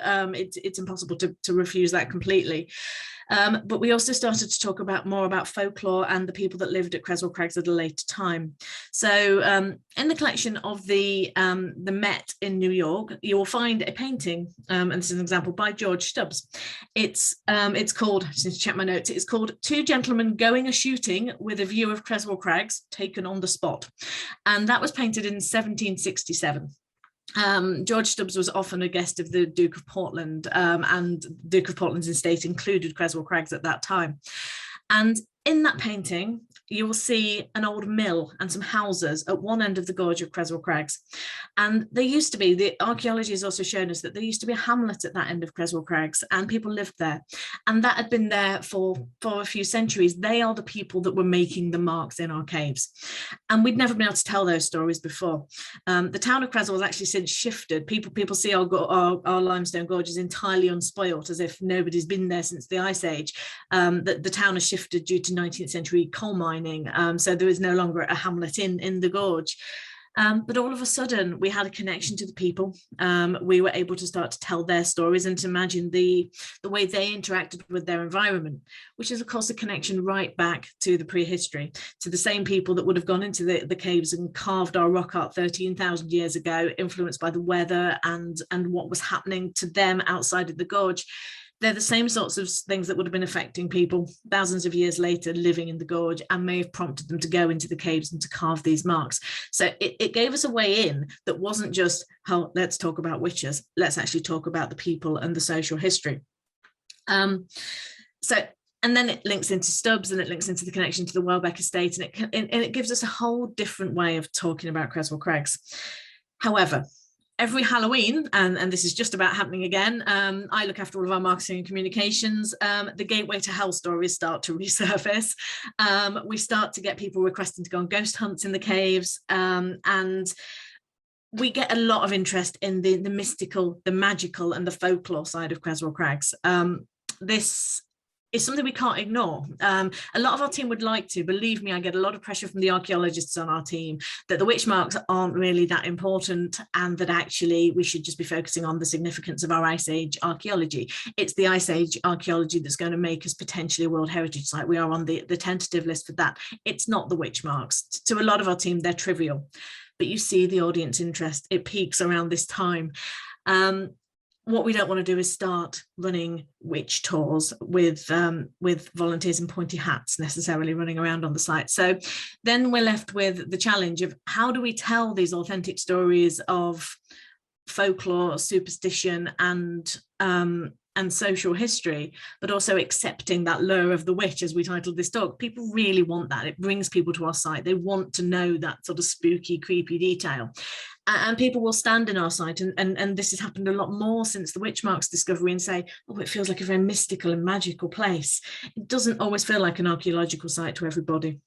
So the challenge for us is, how do we link that into our thousands and thousands of years of important archaeology and heritage, and keep our authenticity? And I have got a conclusion to this, and I'll tell you a little bit what we're going to do, but I think I'm going to pass over to Rosie briefly for a little bit more.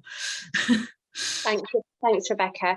Yes, so I just wanted, as I said then, so Rebecca and I got in touch, and we discovered that we actually had quite a lot in common, that we were both wrestling with these ethical questions of how do we tell these stories without sensationalizing them, and actually kind of, yeah, bearing in mind the ethical implications of the stories we were telling. For us, it was perhaps a little bit more straightforward, because there are stories of the Rydell witches on the North York Moors. We did know the names of them. We knew some of their stories, and we've been doing a lot of research to find out more about Betty Strother and Nanny Pearson. I wanted to just quickly tell you about the approach that we took, which was to keep having our volunteer witch in role at the museum, and why we felt that that was something that was really important to us. So once we had decided that we'd sort of recategorised this heritage on our site as difficult or sensitive history, what it meant for us was that we could start thinking about appropriate ways of telling those stories. And we drew on the theories of Emmanuel Levinas, who had talked about theories of the face. We read a lot more about this and what it meant. And effectively, we tried to give a face-to-face encounter, a real historical encounter with a historic accused victim of witchcraft. We stopped kind of talking about terms like victim or the Rydell witches where possible, because victim is quite vague, because the Rydell witches is very broad, and we started talking about individual people like Nanny Pearson and Mother Meg. For us, this really fit with the idea that we were trying to convey the real human person, the sisters and the daughters and the women who lived in the North York Moors, rather than this kind of vague victim. We wanted to kind of flesh them out into real people that could be related to. On that note, I wanted to also mention one of the other sites very briefly that I visited, which was in Scotland. I went up to Holyrood Palace and had a lovely time meeting with Sutherland Forsyth, who was the education curator up there, and who was actually telling the story of a lady you might not have heard of called Agnes Sampson, in the historic, the Queen's official palace in Edinburgh. So the stories we associate with that site might be Bonnie Prince Charlie or Mary Queen of Scots. They were telling the story of Agnes Sampson one holiday, because she was interviewed as a witch by King James VI of Scotland and left no trace. And I had long chats to the education curator about this and about why he decided to do this. And it was essentially that the bigger stories, the stories that are related with the collection, get told much more frequently. But Agnes was a part of that palace. She was a part of the story. And the very fact that nothing remains is actually one of the reasons why we should tell those stories. Randolph Bergstrom, in his essay Tough Telling, observed that a lack of material record in those who experience depression often keeps the stories of the oppressed out of reach. And consequently, Agnes's story and the story of many of the Rydell witches isn't told very often because of the lack of collection-related objects. Therefore, if you kind of live an oppressed life to the extent where you leave no trace, it's really hard to tell your stories in the future. And that's why one of the reasons why we should be telling them, why it's really important. It's paradoxical that if you have no voice at the time of your arrest and death, then you have no presence now. The stories are really hard to find, but we have been working hard to find them, as I know Rebecca has as well, with them telling their different stories. Thank you. And I'll just conclude very, very quickly, because I know we're on the verge of running over. There's so much we could say about this, but just to say that the way that we've approached this is, again, to look at the fact that we've got the traces of people's lives, and to try and draw out what might have been important in those lives. We've got even less evidence, actually. We haven't even got named people to look at, and there's very little in local records as to particular periods of time, you know, whether failed harvests or anything like that. There's not very much we can draw out as to why the marks are there. But we can look at the great tapestry of people's lives and the sort of folklore practices that would have been part of their lives, including things like making witch marks, but all the other things as well. And so what we've started to do is to look a lot at folklore. So last winter we ran, right in the middle of lockdown, we ran an online midwinter festival of folklore, and we got all kinds of creative people to be involved, from music makers and poets to artists. And it was a wonderful celebration because it involved everything from celebrations into quite dark folklore and ghost stories and that side of things, all the way through to some people singing carols from a church. And it celebrated that whole part of social history and the sort of things that meant something to people that weren't necessarily connected to the stones and to the archaeology. So we're looking into the reasons people make a mark, the reasons people leave a trace, rather than very specific historical stories. And that's even, just to add on at the end, that's found a way into our new branding. So we've been doing a lot of work over the last 6 months with Morris-Hargreaves-McIntyre and looking at new branding for Creswell Crags. And part of those stories include the brand story, mythic and scientific. And a huge part of our organisational cause is now looking at how people can leave their own mark on time, and that can be transferred into the future. And I don't think that would have become such a key part of our story without the witch marks. And we haven't had to lean too much onto spooky, witchy stories to achieve that. And that's what the witch marks have done for us. That's my conclusion. Thanks very much, Rebecca and Rosie. We now have a short break, so we'll be picking up again at 11:40 with our next speaker, Kay Jones. Just a wee reminder, if you have any questions for the speakers, do pop them in the chat for the Q&A, and that'll be taking place just before lunch. So see you back again at 11:40. Thank you. Okay, everyone, it's 11:40, so hope you had a nice break, maybe had a bit of time for a cup of tea or coffee. So yeah, we're starting off this next session with Kay Jones with a paper entitled Ethical Issues in Displaying Objects of Abuse. So I'll pass over to Kay if she's here. Thank you.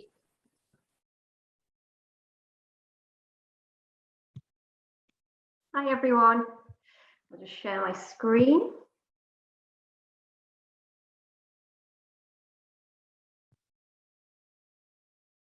Yeah, so thanks Victoria. Yeah, just to reiterate, I am Kay Jones, Lead Curator of Community History at the Museum of Liverpool, and I'm going to be talking about ethical challenges of displaying objects of abuse and child welfare. I'm particularly going to be focusing on a display in a community project within the People's Republic Gallery of the Museum of Liverpool. I'm going to be focusing particularly on a set of objects within our collection, and as a few people have already said, just to mention, I will be describing some very kind of distressing objects in relation to physical child abuse. So I will give another trigger warning when I get to that slide, but obviously you can mute just for a few slides when we get to that bit. So I'm going to be talking about kind of those objects, kind of the issues around them, voices to be represented, and also kind of summing up with some conclusions about kind of lessons learned, the impacts and the risks involved in the project. So just in case you don't know, this is the Museum of Liverpool. It opened in 2011. It is very much a social history museum, telling the story of the city of Liverpool and its people, focusing on people's stories and working in partnership with community groups and organisations for them to help to enable them to tell their own histories and stories. So I mentioned the People's Republic Gallery. This is one of the main galleries on the second floor. The themes of the gallery were really based around the Declaration of Human Rights. We did a lot of consultation to develop the gallery. Sorry to interrupt, Kay. Yeah? Sorry to interrupt. We can't see your presentation. Oh.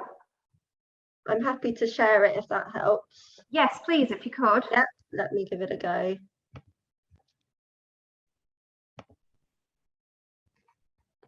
Just try and get that into full mode. There we go. So could you tell me which slide you can see now? So we're now on you start from the beginning? So we've got the title slide, then the one showing the Museum of Liverpool, and then the one showing the gallery, which is what I'm on currently. Yeah, and will you be moving the slides along? I can move them on, yeah. Okay. I can move them on, yeah. Sorry, right. I did press the share screen button. Do you want me to try that again, or shall we just continue as we go? I'm happy to go along if you're happy with this. Okay, fair enough. Sorry about this. So yes, so this is the People's Republic Gallery, and like I said, kind of big themes around social history and 2 centuries of social change, telling the big kind of changing stories of Liverpool, from going from an incredibly wealthy port to that kind of the roller coaster history of Liverpool. So very much cheek by jowl, extreme examples of wealth alongside extreme levels of poverty. So that we've got themes in these cluster sections, that's what we call them, and it's called sections called Finding a Voice, Working in Health, Homes and Homelessness, that kind of thing. So you can see a cluster further along which has a totem pole. That is a section called Growing Up and Growing Older. And we've got themes of birth, marriage, death, kind of very key kind of bread and butter social history themes there. And thinking about the Declaration of kind of Human Rights, I really wanted to bring in themes of children's rights to complement these kind of rites of passage themes. So I started, as I'm sure a lot of you do, thinking about what might be in your collections and the themes and the stories that you can tell. So could you move to the next slide, please?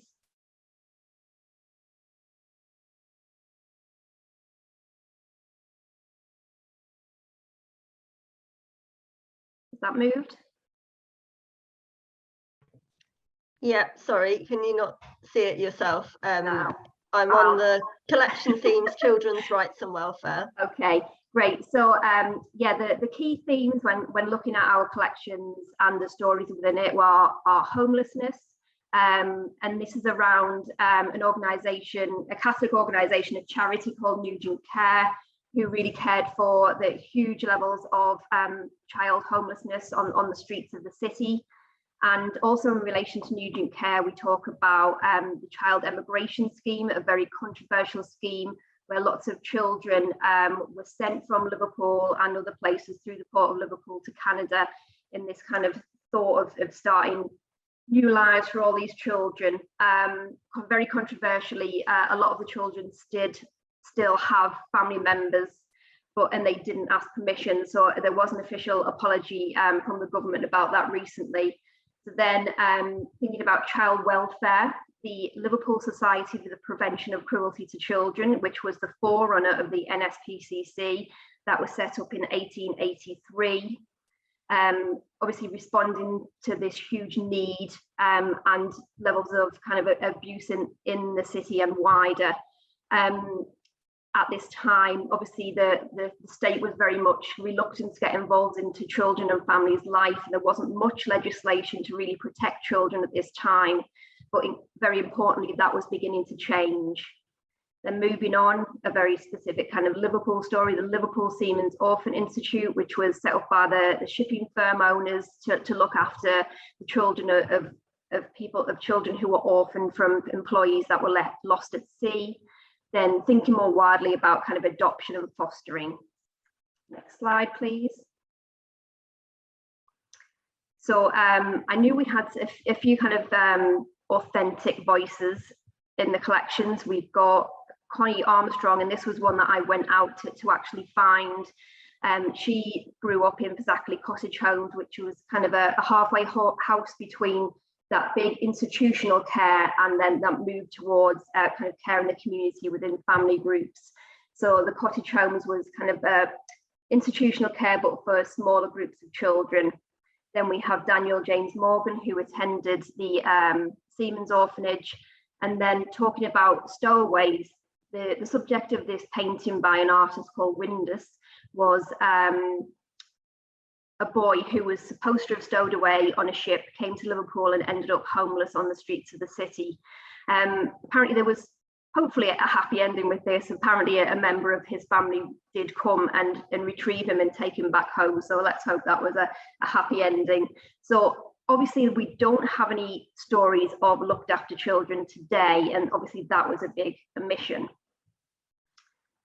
So moving on to the next slide, these are the kind of the controversial objects that I'm really going to focus on. So trigger warning here if anybody does feel the need to kind of mute at this stage. So you probably have kind of similar items in your collection with the kind of, when I go into the store, this is one of the big items at the end of the racking that can't fit anywhere else. So it's something I've been very aware of, this Victorian mahogany display case. And I knew that it was originally used to display this range of implements that had been used to physically abuse children in Victorian Liverpool. They were confiscated by the LSPCC and used, importantly, in evidence in criminal cases against parents and guardians. And I'm just going to read out a few of these handwritten Victorian labels that go alongside the objects. The objects were donated to our collections in 1954 when the LSPCC was taken over by the national NSPCC. So the poker at the top right, the label for this is a boy aged 5 was beaten with this poker, father sent to prison for 4 months. And the fork underneath, a boy of 8 years lost the sight in one eye through the fork being thrown at him. And moving on to the next slide, with the brush, the label you can see actually on the brush itself. A girl of 11 years, adopted by a professional man, was submerged in a cold bath and cruelly beaten with this hairbrush. And the bottom is a soldier's belt. And this was used to beat a lad of 8 years of age. He was badly bruised by the buckle. The father was sent to prison for 6 months. So these objects were obviously displayed in the headquarters of the LSPCC as a way to really campaign for their work, to raise awareness of the levels of abuse within the city, and most importantly, the fact that they were getting prosecutions and really to raise money for the work, very important work that they were doing. There wasn't a huge amount of background information about these objects in our collections, and we had never displayed them from 1954. And here's just a few images I wanted to include. The top is the headquarters of the LSPCC at Islington Square in the city, and just a few images from their collections of some of the children and their families, obviously experiencing harrowing levels of poverty, and some of the families that they helped. So obviously we had a big discussion within the department about whether we should display these objects.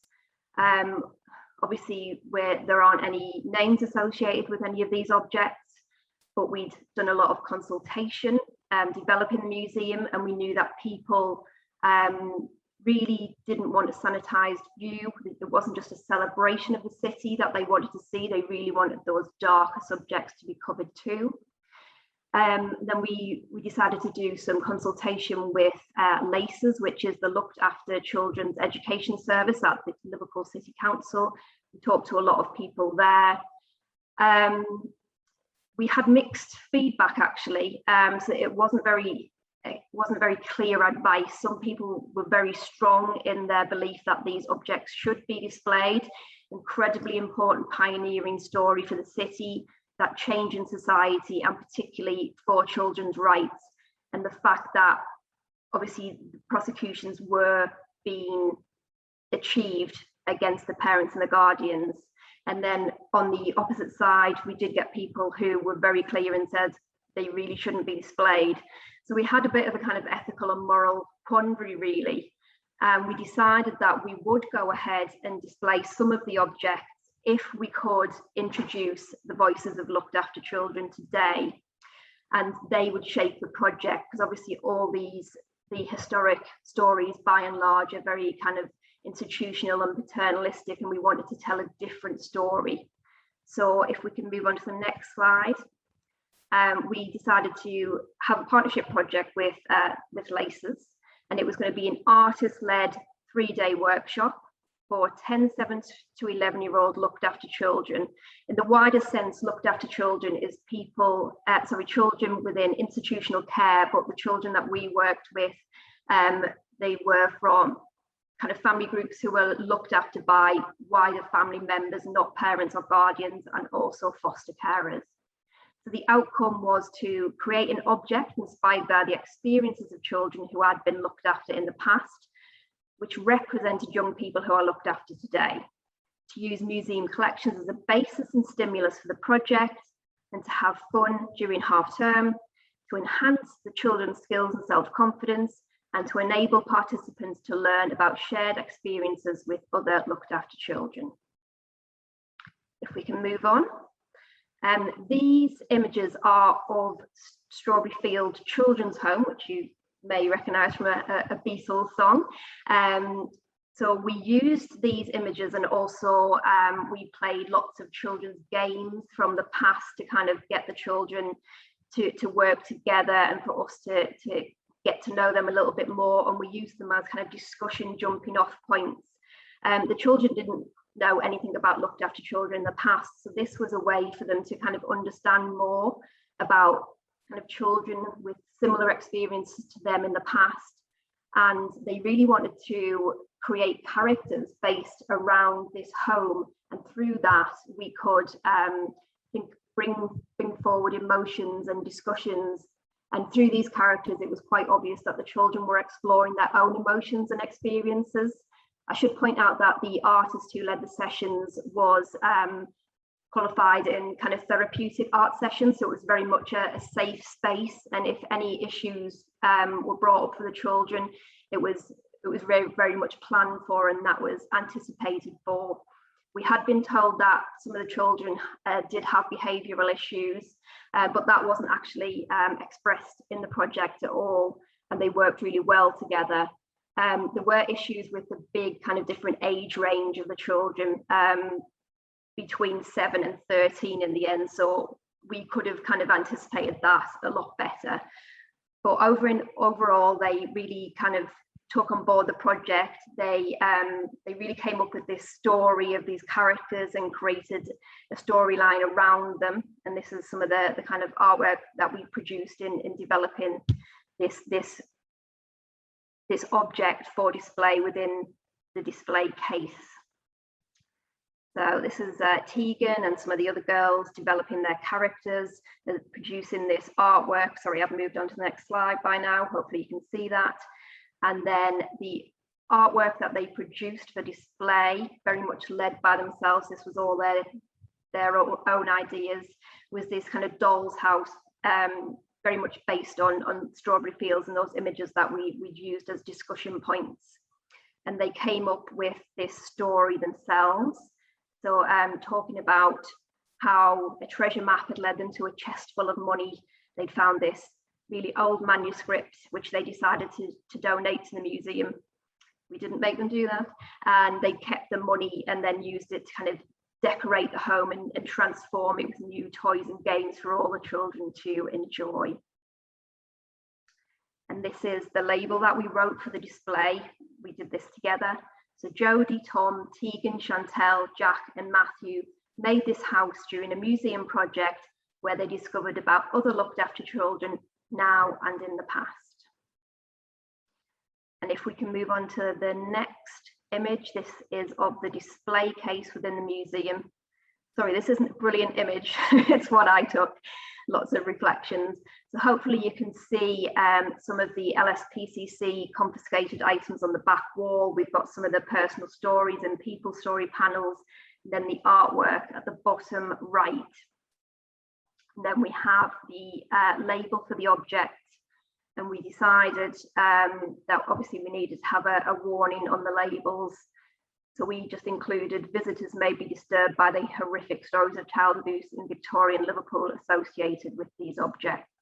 And then we've got a Liverpool First trail about the LSPCC. And just in conclusion, like a few other people have already mentioned, we didn't actually have any kind of complaints. Obviously there was we thought it could be very triggering for a lot of visitors if they had suffered similar abuse in their childhood. What could these objects kind of create for them as a visitor? But actually we were approached by a gentleman who had grown up in care. Very interestingly, he had seen the display and it really kind of inspired him to tell his story.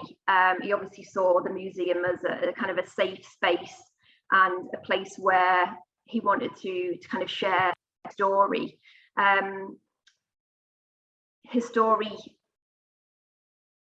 he had told before, but it was a story of kind of extreme abuse, very sadly, and obviously that brought up issues of kind of ethical and legal issues around his story.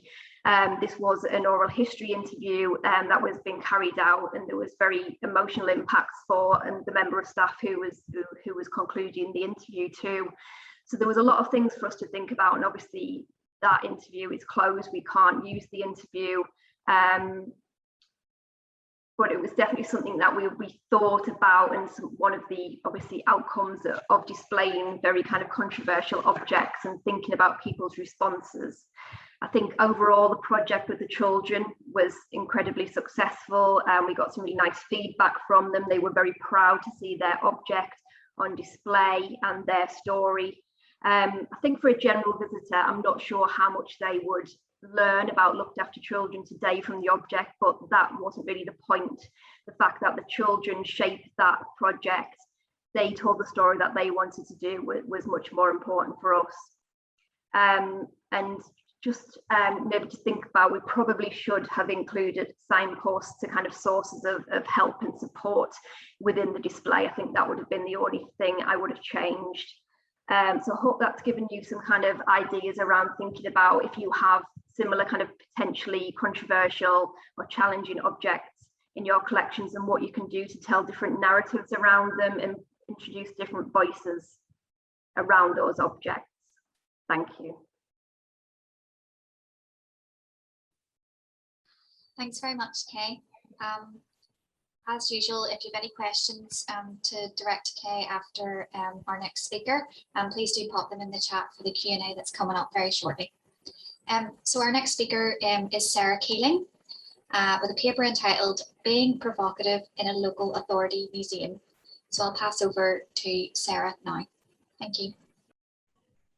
Hello, everyone. I'm just going to see if I can share my slides to get this right.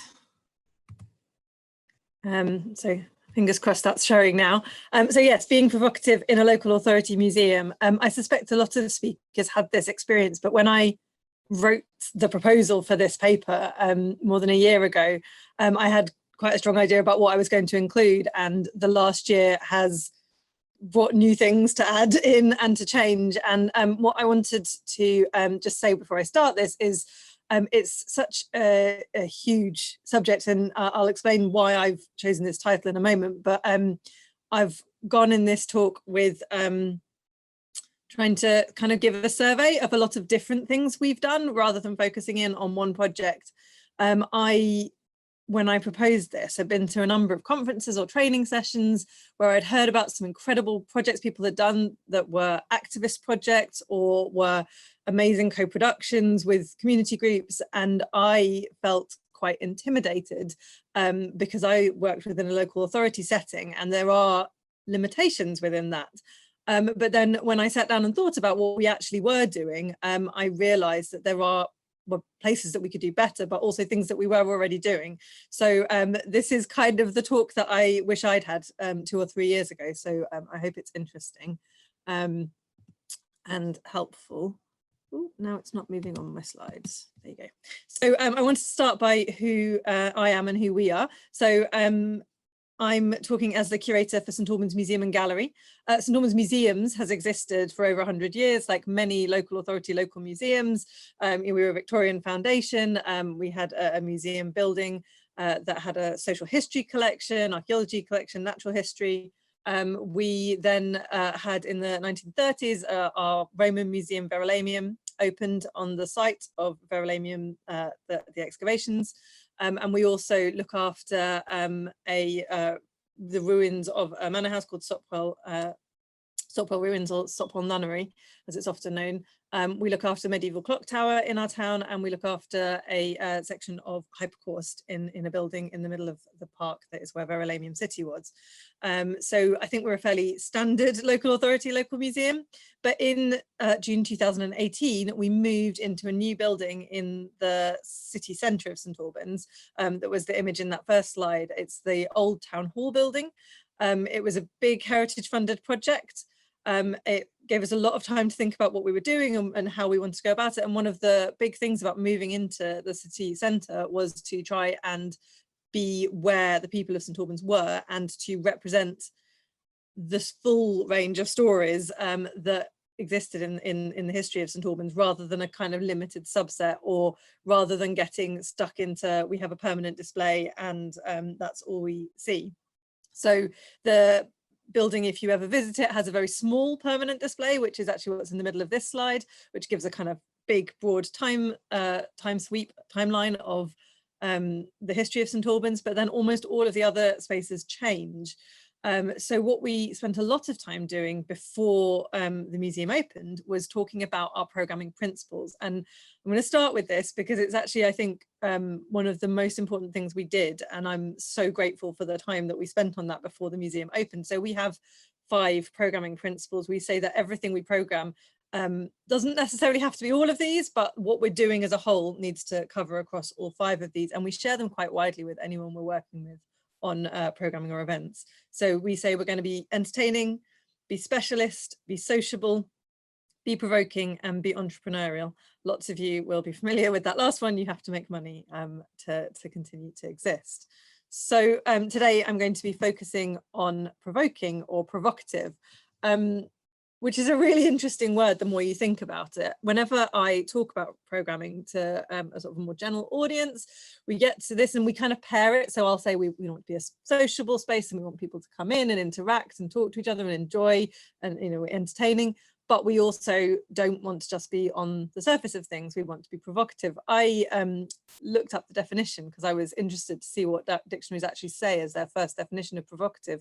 And almost all of them now say provoking anger or a strong reaction. There's a really negative sense in them, that it's like you're almost picking a fight. And that's not what we mean by provocative when we're talking about it. We're looking at the kind of older meaning where the word comes from, which is about challenging or calling out something, or just that sense of making people actually think about a subject rather than letting them necessarily just sort of read the surface and skim over it. Now, obviously some visitors will want to do that, but what we want with this element of our programming is that we want to make people think and to make people talk about the different questions we're looking at.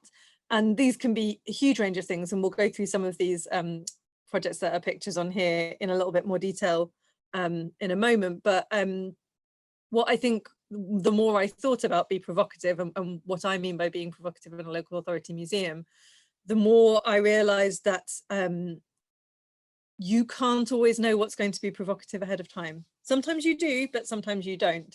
So before I started work at St Albans Museums, there was a series of debates that they were holding, and they held one about vaccinations and whether compulsory vaccinations should be a thing, which I think today would be a lot more provocative than it was when it was held. And they held one about prison education. But when they came to hold the next one, the plan was to hold one about bribery commission, which was held in the courtroom. That's the picture in the corner of this. When St Albans actually lost its 2 MPs during the whole era of rotten boroughs, when you could buy everyone's votes because when you've got a smaller electorate. And suddenly that was the one that flagged warning bells within the local authority, because even though it was a historic event, it's questioning politics and politicians and honesty and bribery. And so that was the one that kind of triggered off alarm bells and had to be pulled and didn't happen. So you can't always kind of guess what's going to come up.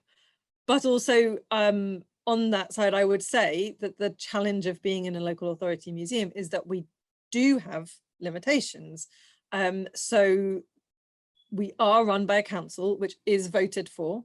And although we have control of our own programming, which is why those principles exist, so that we can program within them, there are things that we can and can't do, particularly around elections, particularly around being party political, with a capital P. So there are things where you have to provide a sense of balance. But I have definitely discovered, and I would argue, that it doesn't mean you can't be provocative, you can't be political with a small p, and that you can't answer ask some of those important questions. So what I've tried to do is go through some of the things we've done, and I've got my kind of 5 top tips for what I've experienced in trying to be provocative and to kind of ask questions within a local authority setting. For those of you not in local authority museums, I think these will be helpful for trusts and independent bodies. I think in a lot of ways, although maybe not that specifically political thing, I hope that they'll be helpful as well. So my first tip is find your allies. This is the poster for an exhibition called Squat Life, which, as you can see, happened in June to August 2018. So this was the second exhibition in one of our temporary spaces when we opened. So it was like we were really prominent in the town at that point. People were really paying attention. And when we were programming our first year, we really wanted to make sure that our exhibitions stood up to those principles straight up. So this was based on a collection of photographs of squatters. And there's one there showing St Albans Cathedral in the background with these guys on the roof. And it had been something that the St Albans Arts team had been aware of. So that's the arts team within the council who do wider project work and community work. And they wanted to do something with this. And so we started talking to them a long time before the museum opened about these photographs and how we could share them and how we could use them to talk about homelessness, which is something that is a problem across the country, but is definitely a visible problem within St Albans, despite us being quite seen as quite an affluent area, and being quite an affluent area, there is a real problem with homelessness. But the thing that really made this work and made us be able to put our whole effort and behind it and our confidence in it was that it was a project with a lot of organisations and people behind it. So One Life, so you can see the council logo up on there, and then One Life are the people who run our arts team for the council, but then you can see just the list of organisations who were involved with it. We worked with Hearts Young Homeless, so people who have experienced homelessness, in the recent past. I think some of them I believe were still, but most of the youth involved in the project had, found homes by them, but they were people who had recently experienced it. Centre 33 is one of our local charities who support the homeless population. Locally, Hightown Support, so that's community housing. Cupboard Citizens, who are a national organisation who do theatrical work with homeless people who've suffered homelessness. And then you can also see in there are things like sponsors, Rumble Sedgwick, but also SAHAs, I don't know if you can see that right in the middle, is our local history society, who I think have quite conservative with a little c image. They're the local history society. They like doing a lot of research into all sorts of things, but generally looking outside the 20th century. But they came into this project and did a series of panels about the history of homelessness in St Albans. And what I would say from this is finding your allies is really important, because it means that you're not the only voice advocating for a subject or the only voice supporting something. We did have not a lot of negative feedback about this, but there were a few people who were sort of, why in your beautiful, shiny new town hall building in this really elegant setting are you putting up photographs of squatters and homeless people? There were some comments around that, but it wasn't just us saying that this was important, it was all of these organisations saying that this was important and putting a priority on that.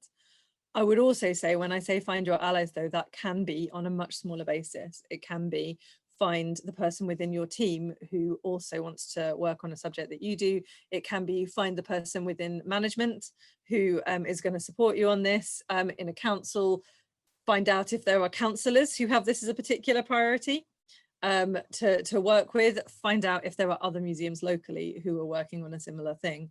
But I would, if I only had one tip, it would be find your allies for whichever subject you wish to be provocative around or be asking questions around, because doing something like this on your own can be an incredibly easy way to get burnt out, and the more support you have, the better. My second point is be politically aware, which is something I think I've got a lot better at, but I'm not sure I was great at when I started. This display was put together by the University of Hertfordshire product design students. We went in and we'd done this project with them a couple of times. We took some objects in and said to them, take a look at them, create something to go on display in the museum inspired by some of our objects. Believe it or not, looking at this display, what I took to them was a collection of toys.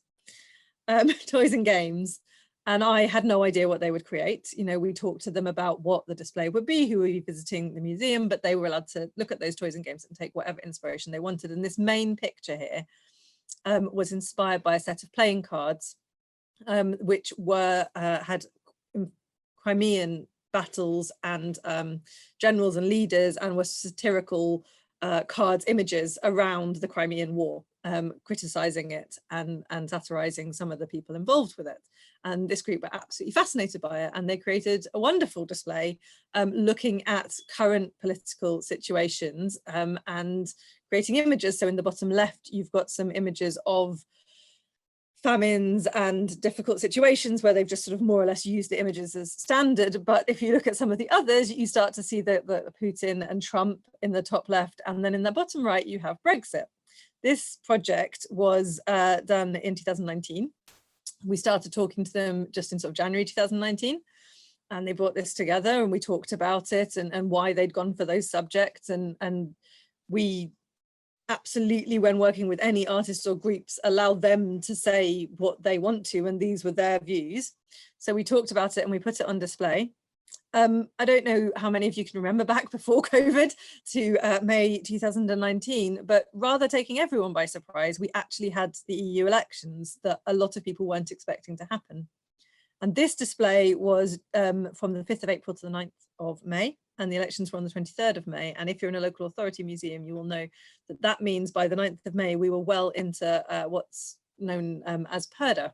So this is a period within which the council must be extra careful about not being seen to be party political or putting our opinions on a particular side or another in a debate.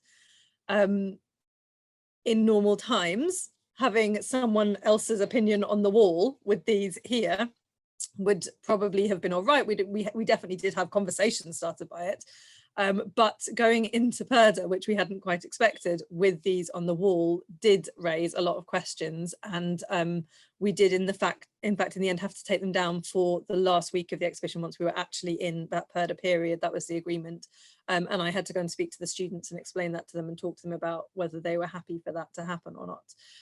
And what that definitely taught me was timing is everything. There are subjects that you might be able to do at one time but not at another. There might be things that happen politically that make something more difficult than you were expecting it to be. The students thankfully were really happy to take that down. They understood entirely why within a council situation we weren't able to do it, but I have to say it was quite challenging for me, and it has definitely made me more aware of which exhibitions are on over election periods, so that I can just kind of have that conversation before the time, and also so that I can talk to the people in the council who are responsible for our communications to be sure that what we're putting up is something that's not going to be seen as party political. I've just included in that slide as well this chair that was taken from a Tiny Dolls chair, and the students created this display which was actually about refugees and about displaced children, and so the things hanging from it are the things that children might come into the country with. And I've put it there because I think, again, it's that really important thing to say, that being provocative, making people think about those questions, taking a Tiny Dolls chair and coming to that is a great thing to do, and something you absolutely can do within a council situation. But it is something that if it's going to be a party political issue that is coming up, which was true for Brexit at that point, but wasn't true for refugees at that point, you need to be aware of it. And there are times when you will have to operate within a council remit, and you will have to possibly think about taking things down or limiting what you might have said otherwise. And so be political aware is the one I have to work on the most at the moment for myself. My third point is connect to larger movement.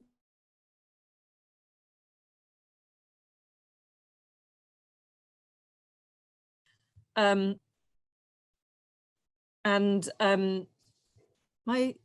screen just said I was muted. The Black Lives Matter protests that happened in the summer of 2020.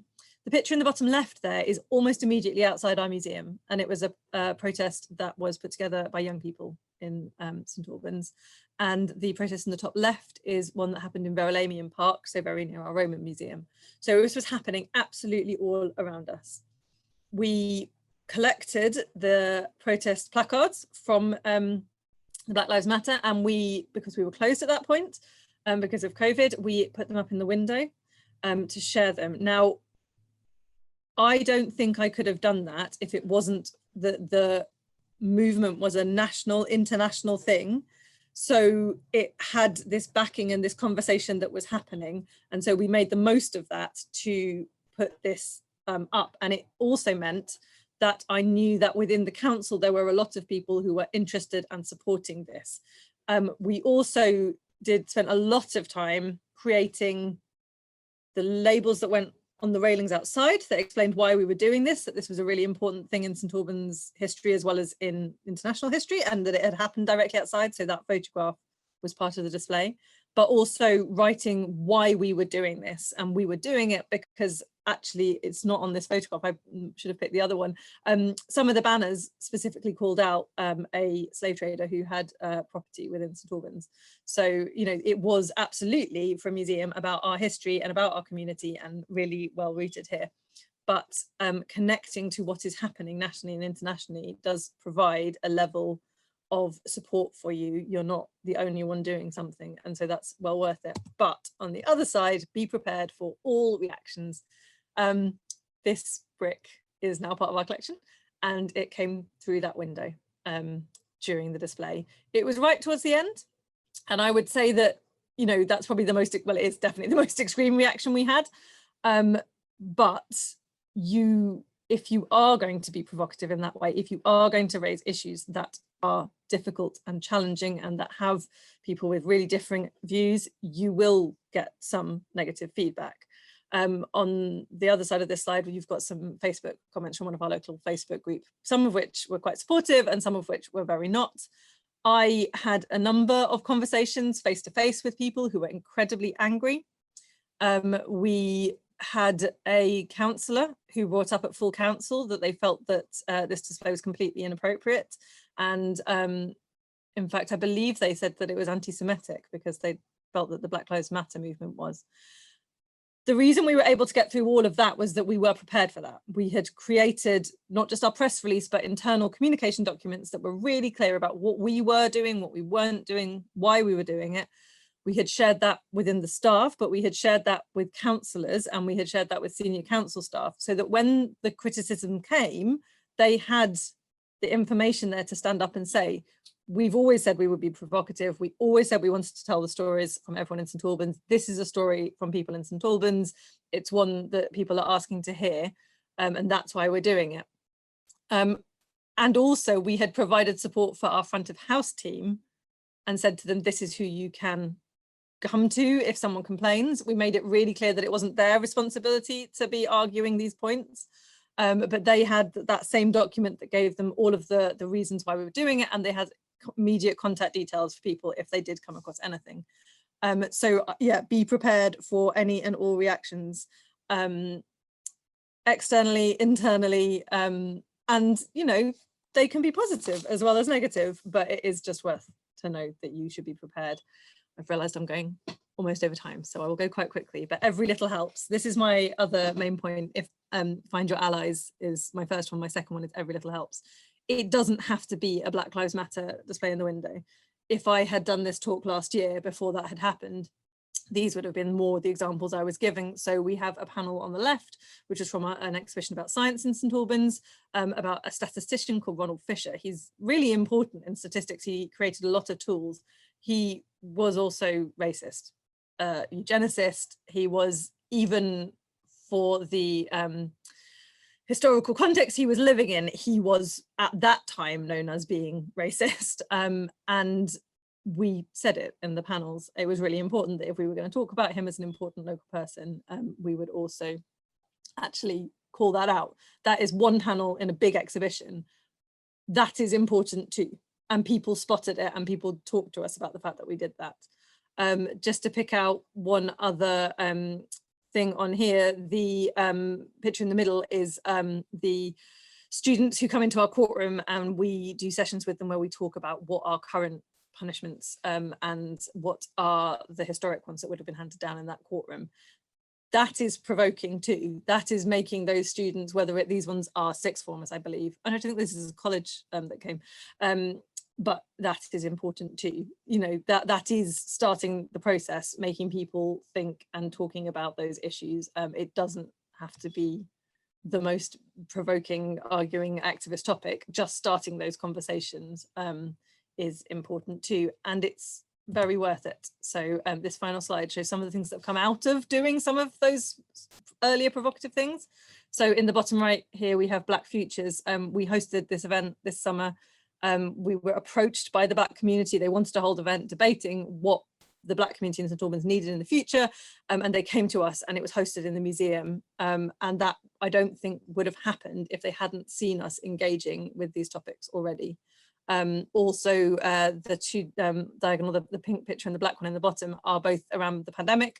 So we were had community groups and community artists coming to us and talking about things that had happened during lockdown that they wanted to display in our spaces. And so that also, again, I don't think would have happened if they hadn't started to see us as a place that wasn't afraid to talk about the issues that the community was going through. And that has come further. We are now working with a group called Hearts in Mind about mental health and how that's been during lockdown. We're doing a year-long residency with them to talk about what lockdown has been like for them.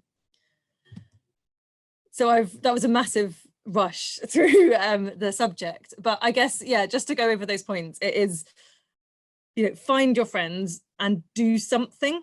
This is one of the banners that also came into our collection. Silence is the wrong option. And I think that's the thing I have learned. It can be scary and it can be difficult, but it is worth doing. And with the right support and the right thing in mind, starting with small steps, it is well worth doing. Thanks very much, Sarah. I'm now going to pass over to Laurie to do the Q&A.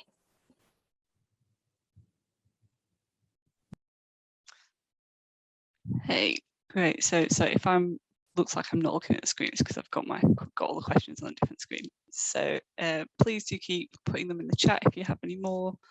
I will try and pick them up. So we've got some from the various different talks this morning. So this is everyone, not just Sarah, although we'll just pass on a message from Kitty Ross to you, Sarah, just now, which says, bravo to Sarah for collecting the brick thrown through the window, which, yeah, I would second that. So I think we'll start with a question for Kate, if she's still here. Yes, hopefully you'll pop up when you start talking, which was, so, well, I don't, this was someone who was referring to the Struthers controversy, which hopefully means said it would be interesting to know the tension between wanting to celebrate women's lives and celebrating someone who persecuted them. Yes, so this, for context, William Struthers was someone that lived in our property. He was a minister of St Giles Cathedral. He was a big sort of collector of books and things like that. He also was involved in one of the witch trials. We don't know in what capacity, but we put out some very ill-judged publicity in the Members magazine around it a few months ago, which presented, which really trivialized and sort of made this particular incident, this particular gentleman, into it sort of almost like brought an element of scandal to it. It was not appropriate. And it kicked off a controversy in Edinburgh around the way that the witch trials and witches were presented. So the answer is we don't. We talk about William Struthers in our interpretation in a very open and honest manner. And actually, it was really interesting listening to the talk about the witches and some of the pitfalls. I can say, hands in the air, we absolutely fell into one of them. So we don't. We really focus on his possible involvement, but we do talk about the witch trials in a much broader sense. And actually, I do talk about them in the Intimate Lives tour as well, because they are a really rare example of lesbian relationships crop up in them sometimes in the 17th century. So yes, we've since been working with the Witches of Scotland to look at the trust links to witchcraft and the witch trials across Scotland. Great, thank you. And while we're on the subject of witches, one for Rosie and Rebecca from Simon C, which who is from, it says he's based in Pendle, so kind of used to putting interpretation within historical context. But he says, our biggest challenge really also comes when we encounter present day practitioners, including the paranormal documentaries, ghost hunts, etc. that you mentioned. And our materials inevitably need to downplay these beliefs as myths, folklore and superstitions. Is there a way that you balance the sincerely held beliefs, both past and present, with the important need to provide a wider social context? So that was quite long.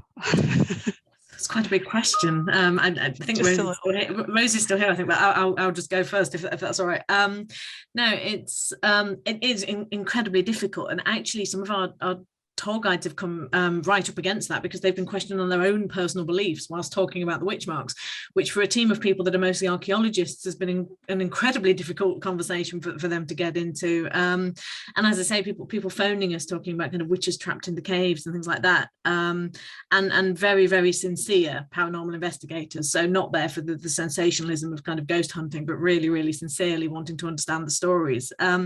For us, it's really been just about respecting that. At the end of the day, superstition and folklore is part of people's lives in the same way that religion is part of people's lives. So even if you don't believe in somebody's religion, you still treat it with respect. And really, we've brought sort of witchcraft and folklore into that same conversation and said, look, okay, some of the people that heard about the lady that phoned to ask us about the witch trapped in the cave were kind of having a bit of a giggle about it. And we said, well, look, you know, she believes this is it might sound outlandish to us, but this is somebody's belief system, and that's essentially where we've come at it from. Going, the people that made the marks obviously believed in something very genuinely. Some people believe in that now. We do allow documentary makers that even if they want to talk about witches and ghosts, funnily enough, just last night there were some people filming till 2 o'clock in the morning in the caves, and that is a documentary about sort of witches and ghosts and things. If it's a serious documentary, we're not going to say no to that, but we are being quite careful in terms of sensationalizing, so not allowing the really kind of sensational ghost hunting things and like that. So that's where we balance it. We essentially treat it in the same way as we would any other belief system. Yeah, and can I add to that as well? Thanks, Rebecca. It's really interesting for us because one of the ways that we're able to address that is the fact that our witch Claire, I should say witch Claire, because she's costumed, she's not dressed as the kind of Wookiee hole witch in a pointy hat. She's dressed in normal Tudor clothing, which immediately introduces discussion points, because the first thing people say is, well, you don't look like a witch. And therefore she's able to have some really honest discussions about why she might have been thought of a witch, about what she might have done within the community, for example, in terms of kind of medicinal healing and those kinds of roles as a sort of cunning person. So because we are able to talk about the real stories of women who we've researched and we know the names of, and because we have Claire in that role as a Tudor person who was accused of witchcraft, and it really helps us to sort of be able to say, well, actually these are the stories that we're telling, and yet still acknowledge, of course, that there are people who have different sets of beliefs that bring that, including current practitioners who want to tell us their stories as well. And I know that Claire's really honest and open about having those discussions and telling people that she's interested in hearing them, but that she is playing a particular role, whether that be Betty Strother or Nanny Pearson, etc., as I've said. So I think we sort of address it in that way. Thank you both of you. Now we've got one for Sarah from Verity Smith, which is, there's a few parts to this, so prepare yourself. Have you had any situations where you haven't been prepared or where something has caught you off guard? And then as a kind of second part of that, how did you respond? Have you been forced to, not display something, not discuss something because of that? It's a really good question. I'll give you a really funny example first, and then I'll try and give a serious one. When we first opened, we had an exhibition called First Impressions, which was about print. And talking about being provocative, the banners for it were red because that's a colour that is used a lot in print. And we had one genuine complaint from a councillor that we had red banners on the front of the museum when we opened, and that was a political issue because red is a colour used by politics. Completely threw me. Would never have occurred to me that colours were something that was going to come up. I know it sounds silly because we weren't even trying to provoke anything, but like there are things like that that will completely throw you off guard. That Brexit display, it didn't, I knew that there were going to be challenges around that, but it had been on display and was okay and then became an issue. And so that was quite an interesting one. We had it up and we thought it was going to be all right, but then because of the political situation, it changed and it became more of an issue. Interestingly, a little before that, we'd had a exhibition about markets, which involved artistic involvement. And one of the artists had a whole piece about oranges and where they came from and Brexit and delays, which I think would be only more topical at the moment. And I did have a conversation with her about the whole, the sort of more political side of it. And I think if it had happened during the display, their display, I think that would have been a much more difficult subject for us because the students were very happy for us to take it down for the last week, and she wouldn't have been. She was very determined that her point was, and I have to say, it has been something that we've thought about since, about how if that's going to be something that goes into a display, how we talk to people about that and like what is and isn't accessible. We haven't yet had anything that I just haven't put on display because it's had a provoking subject. We've so far always found ways to talk around them. I will say next year we have an exhibition with our local Jewish community called Arriving and Belonging, and that has involved a lot of conversations with the synagogue who we're working with because they have security at their synagogue, and so we are putting the display up. And I would in one way say it's not provoking at all. It's the story of local people and where they come from, and a very standard social history. But we are going to be having training sessions with our visitor services assistants and staff about spotting anti-Semitism, about how to answer questions, and we are going to be talking to some of their security guards about things to look out for. And that has been something that I knew knew that was an issue, but I was surprised by the warnings we got from the synagogue we were working with, and the whole other area that we needed to think about and build in training and support for our staff, and to take seriously their concerns. So far, no. I will say there are some of the placards that involve swearing or involve less proven statements about specific businesses, and we accession them all. Not all of them are on our website and our collections database. So there are a few that I have not put online, but are there if any researcher wanted to look at them. I hope that answers that. That's really interesting, thanks Sarah. So the next one is for Kay, who I can't see, but I'm sure you're here. And this is from Judith Saunders, and she asks, what prompted the museum's interest in children's rights and welfare in the first place? So did this come from audiences, or can you tell us more about that, please? Yeah, a few different reasons, really.